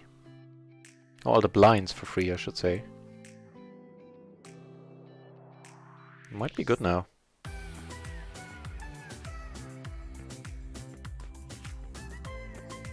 Might have a kicker problem as well. Killing Birds! Hey, welcome back to the channel, Killing Birds. Ah. Thank you very much for the cheer, man. Appreciate that. Even more so because now I know that I finally managed to get rid of the standard noise, and now also...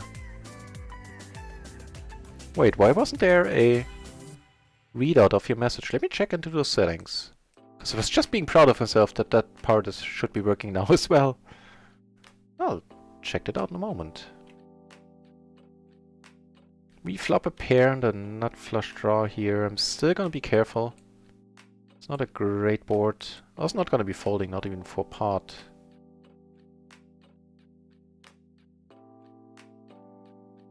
That'll do it. I'm not folding here.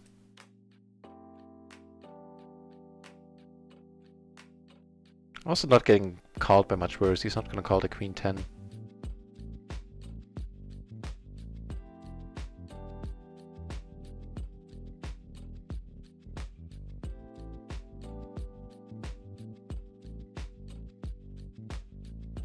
One more RunItOnce table is opening. That is neat.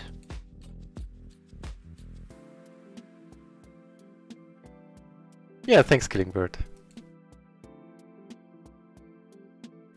Not sure why I'll check out why the message didn't work. Why the message didn't work.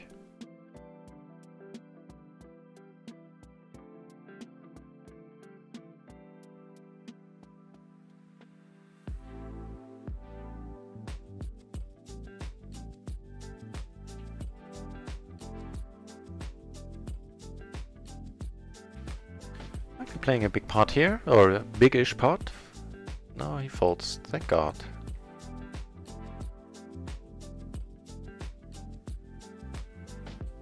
He raised and checked on the flop, which is why I bet the turn as well with a mediocre hand there.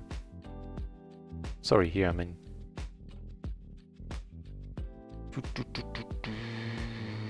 Against him, I think we can get away with some optimistic c-betting here.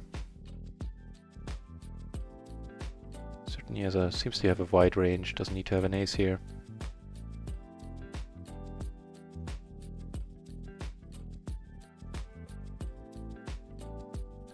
Call happy, huh?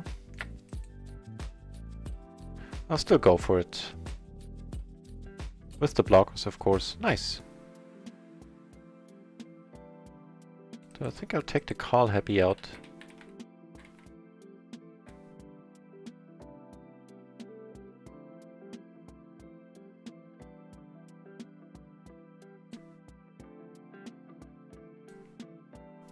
Got aces up there, and I got aces on the new RunItOnce tables as well.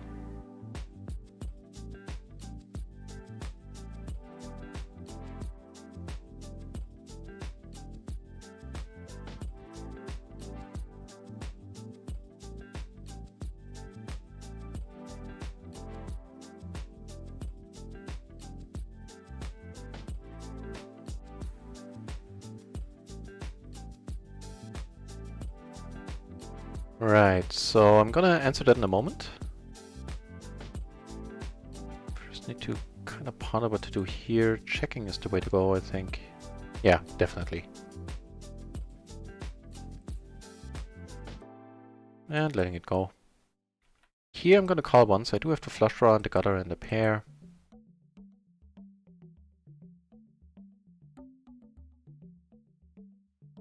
Right, so at my current streamer level, which determines how much rakeback I am getting, 2 pair in the end is probably not good enough. Really? Should I go for the bluff? Doesn't make that much sense though. Nah, just check behind.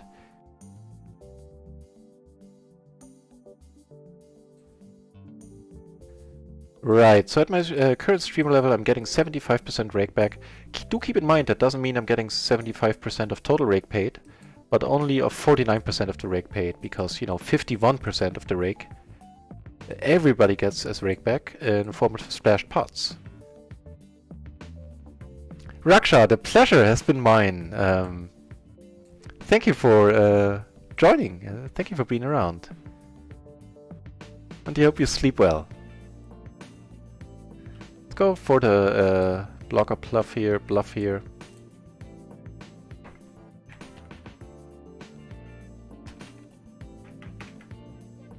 And thankfully it works. here, blind versus blind, where we got raised, I need to let this one go for full pot. Not all 2 pairs would make me happy.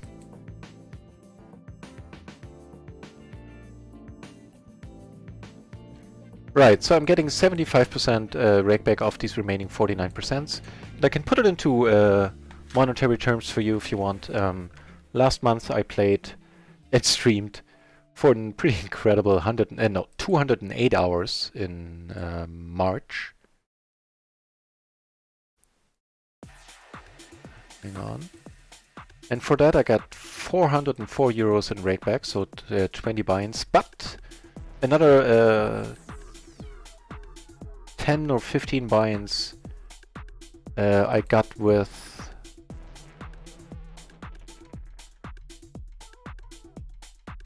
got potted here this time. I got with the deposit bonus, which is currently being subtracted from the rakeback because, you know, otherwise I would be getting even more rakeback. So without the, so in total I got let's say 35 buy-ins in rakeback for tabling for 208 hours. Yeah, which is what I would have gotten had I not had the in-streamer rakeback, had I not had the deposit bonus. So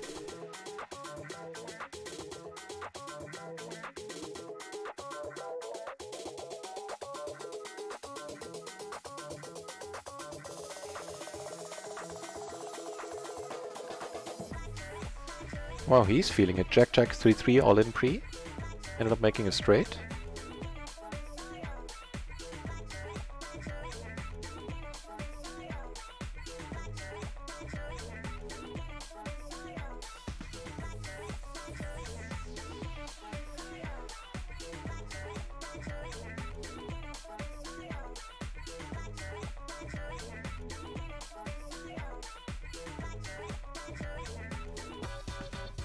We fold. Yeah, we certainly folded wisely.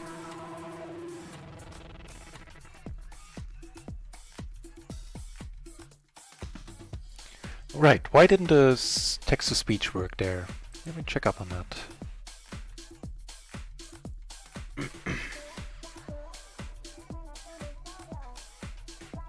Because it should now. At least it played the correct noise, so I'm on the right track with all the other alerts on my stream work nicely.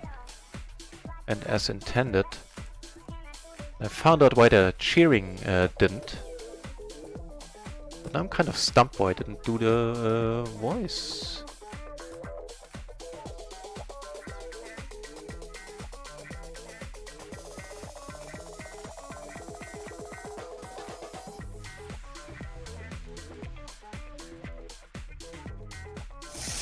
Oh, sorry. That was the test button, fair enough. This is a test bit alert. Okay, so that works.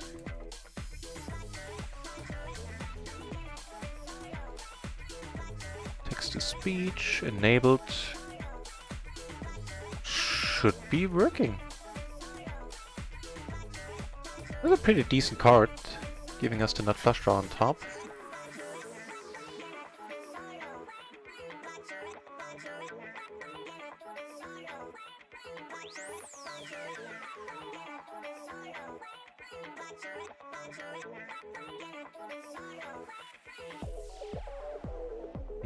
Not a happy turn, not a happy river. He checks, thankfully.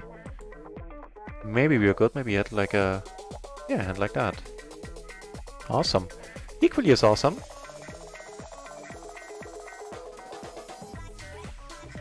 Having the wrap, a pair, and a flush draw.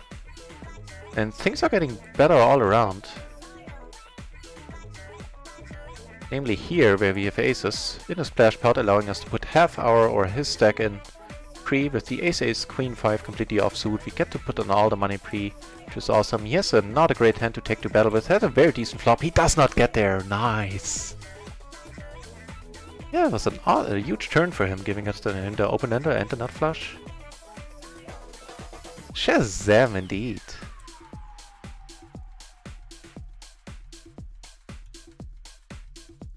The nuts stay nutty. Hope he isn't allergic and can find a call.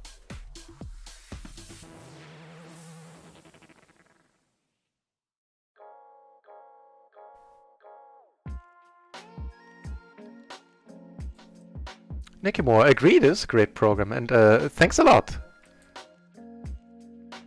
Appreciate the nice words.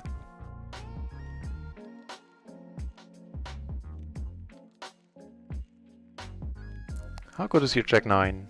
Or kings or queens?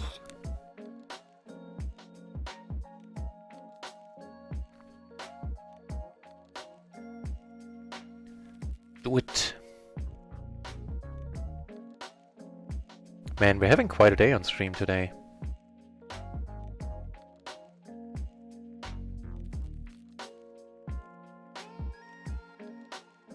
No, finds a fold. Fair enough.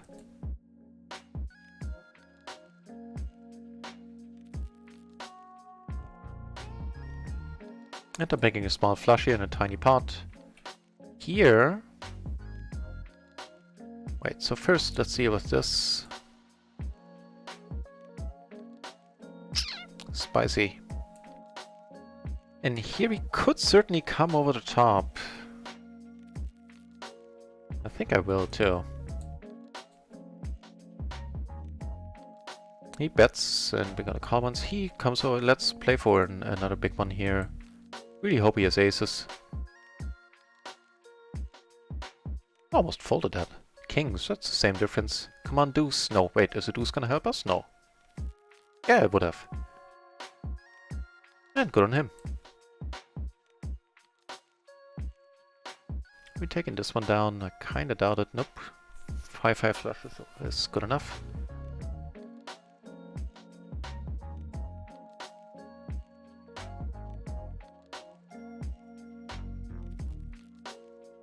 A pity that we lost that. We're still up. 6 buy-ins on... 8 buy-ins in total. 6 on RunItOnce.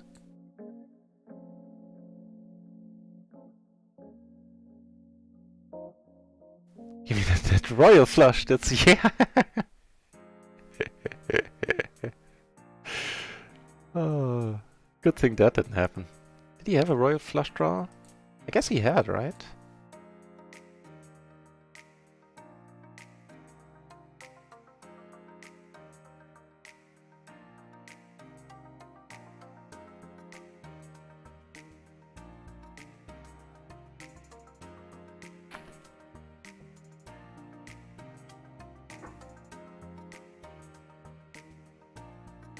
This table is heads up, so I'm gonna kill it.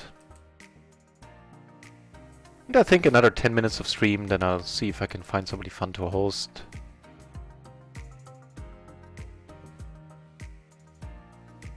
Yeah, it's been another quite long stream. I had a like 4.5 hour stream earlier. This one is approaching the 4-hour mark rapidly as well.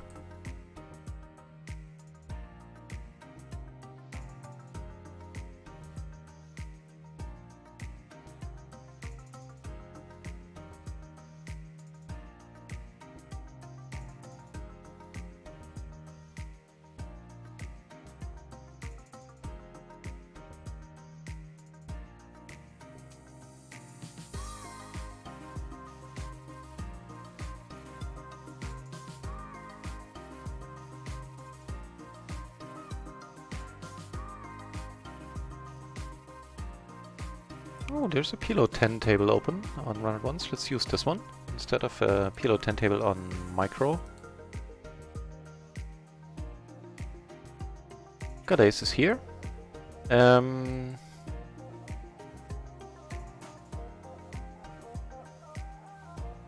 Still gonna bet it. I mean, the only thing we're worried about at this point is Queen Jack.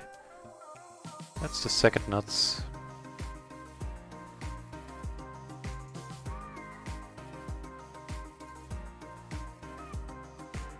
Don't they just, right? Don't they just?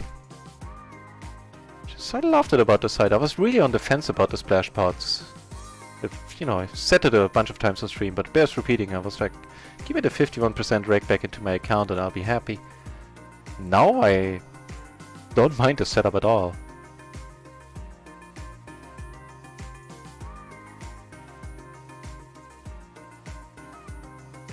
Interesting. So we have a gutter, to the nuts, and I guess a spade backdoor and queens.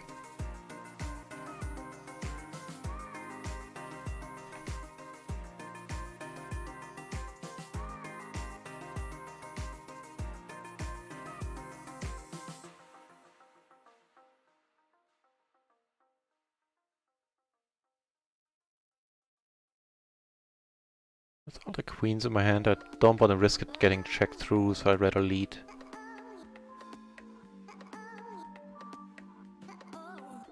And gets it done.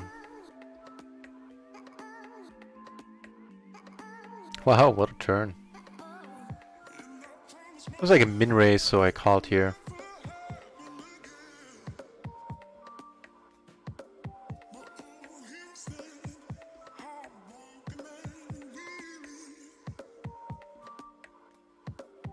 Neato. Didn't see any point in using any bet sizing. Also, seeing that the flop got checked through, I didn't wanna check there.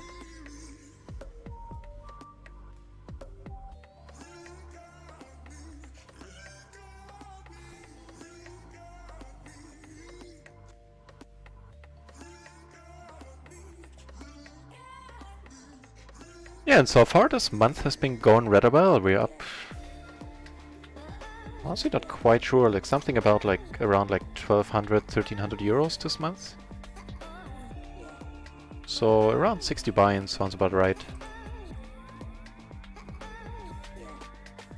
Not having played that much either, because I was gone for a week. I dig it.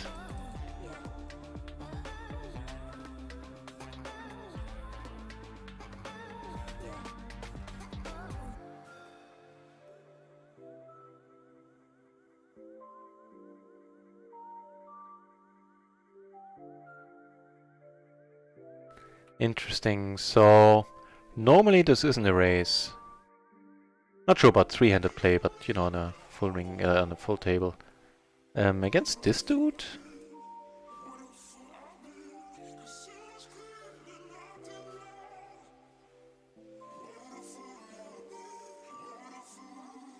Here he decided to wait. He well, he comes over the top. As played. Just a flush draw, really. How often does he check raise? Not often. This one I probably need to fold. Yeah. I think this one I need to fold as well. How much money is in here now?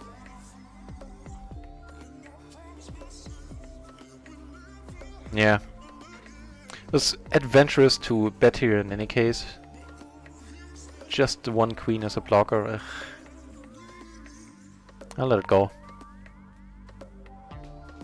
I didn't get the prize to call with the pure flush draw, which is the only thing I had.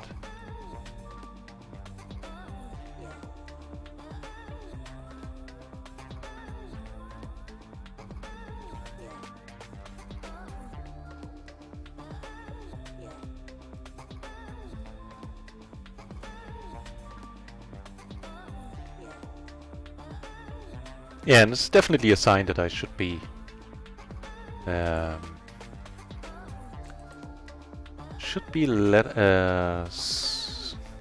can't talk anymore. That I should call it a night soon.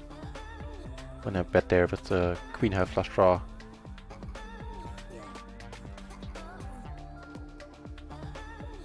Get raised here, this one I'm gonna call. The Jack 10 combo is strong enough. I hope.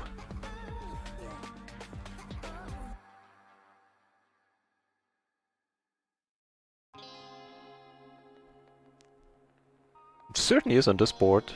SPR of 2. Open-ender and a flush draw. I could just call...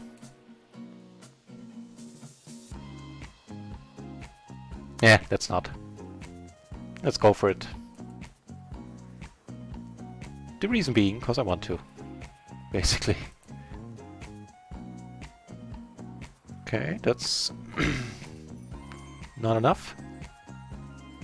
You need a top pair and the 10, I guess.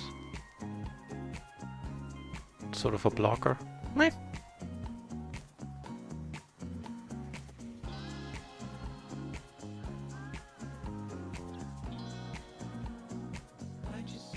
Alright, so if any of you know somebody who is fun that I should host now, that is online of course, then do let me know. Because none of the people I usually host is on. Let's see if I can find somebody fun.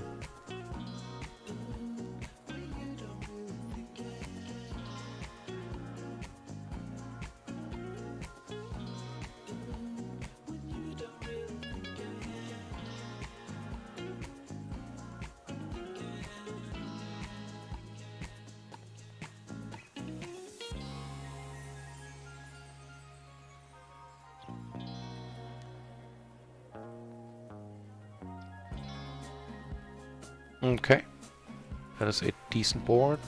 Still gonna be careful. Top pair and the flush draw.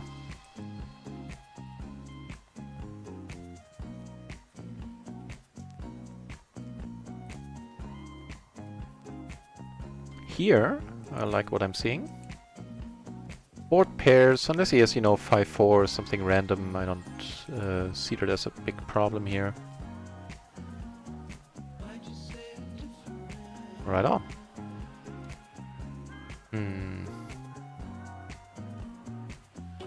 He calls, huh? I might want to check behind, actually.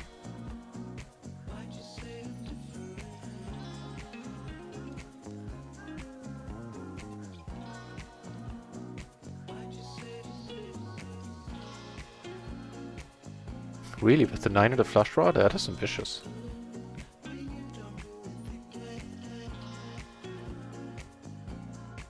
Here we flop pretty nice. Original razor checks.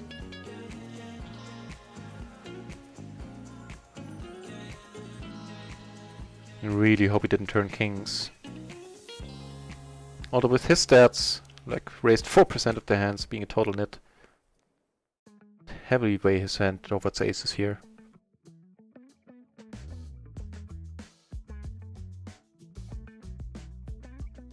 Ooh, and I'm short on this table, I didn't quite notice that. Ugh. Watching my faces. No! Oof. Happy to take that one down.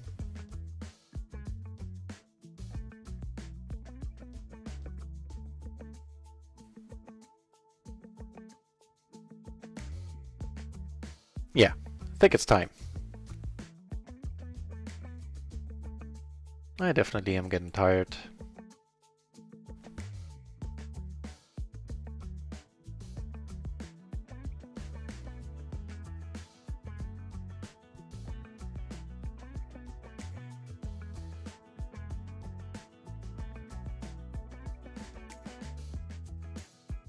Right, so I'll be back tomorrow for a full day of streaming, most probably as per schedule, so to say. And if you're new to the channel, if you want to be informed about when I come online, consider following the channel. Or if you want, I announce all my streams on Twitter as well, which is mostly what I use Twitter for. So that's also a thing if you're interested, and if not, if that's not your thing, that's fine as well. And just check back in if you like the channel. Chances are I'll be around since I'm streaming every day for, you know, long hours. Oh yeah. Time to cut on the night a moment. And what a day it has been. What are the official figures currently? Up 5.5 buy-ins on RunItOnce. Hang on, I got something in my eye.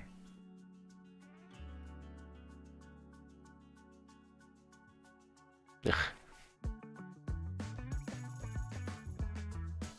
See, that's an interesting spot. We are 3 ways though, so I'm just gonna let it go. I thought we were heads up.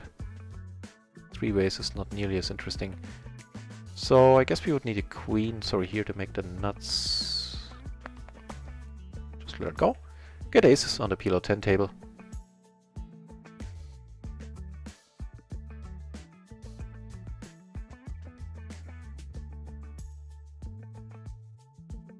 Thanks, Nicky Moore. Always my pleasure. And yeah, that was a good game today. He is... wow, really?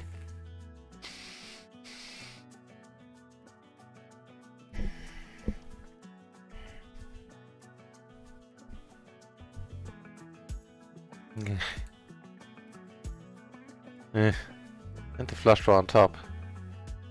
And he covered the ace. Well, that's eating into our microgaming profits for sure. It's unfortunate. We're still up 1.5 buy-ins on microgaming. So up well over 7 buy-ins. Let's see, maybe we can get one back.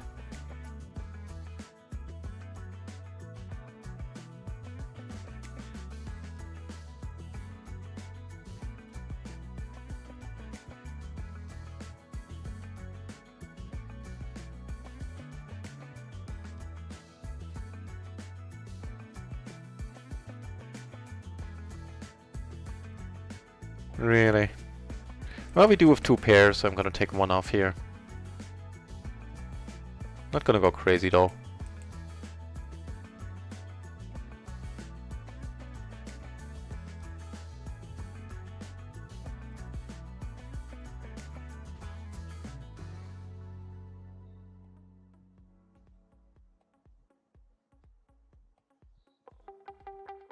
I mean, Saucy just came online. He is a French streamer. He can, he speaks English as well. But he is playing PLO, is doing a challenge, a bankroll challenge, is playing PLO 50. So let's go over to his place then.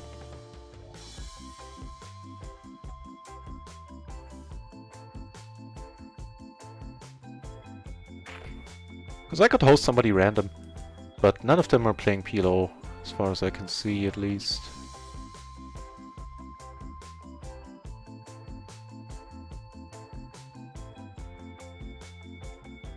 No, at least not in English.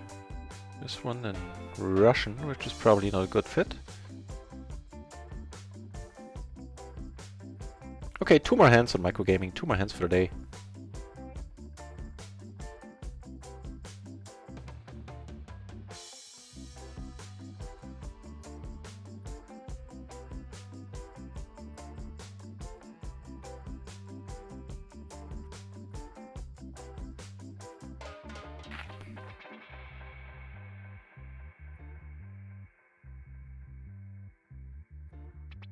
Not a great board.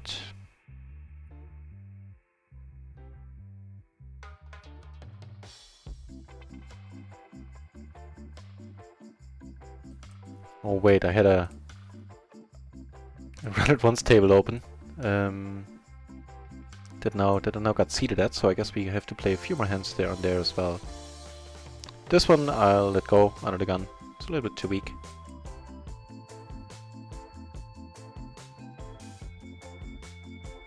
Okay, a few more hands here then. Fair enough.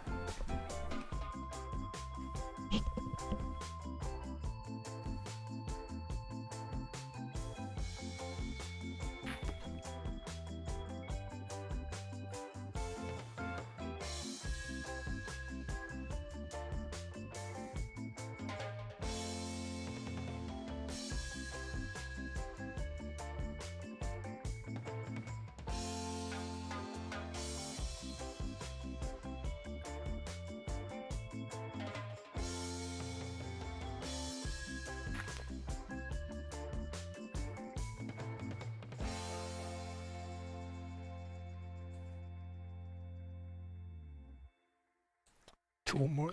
No, sorry. 2 more hands.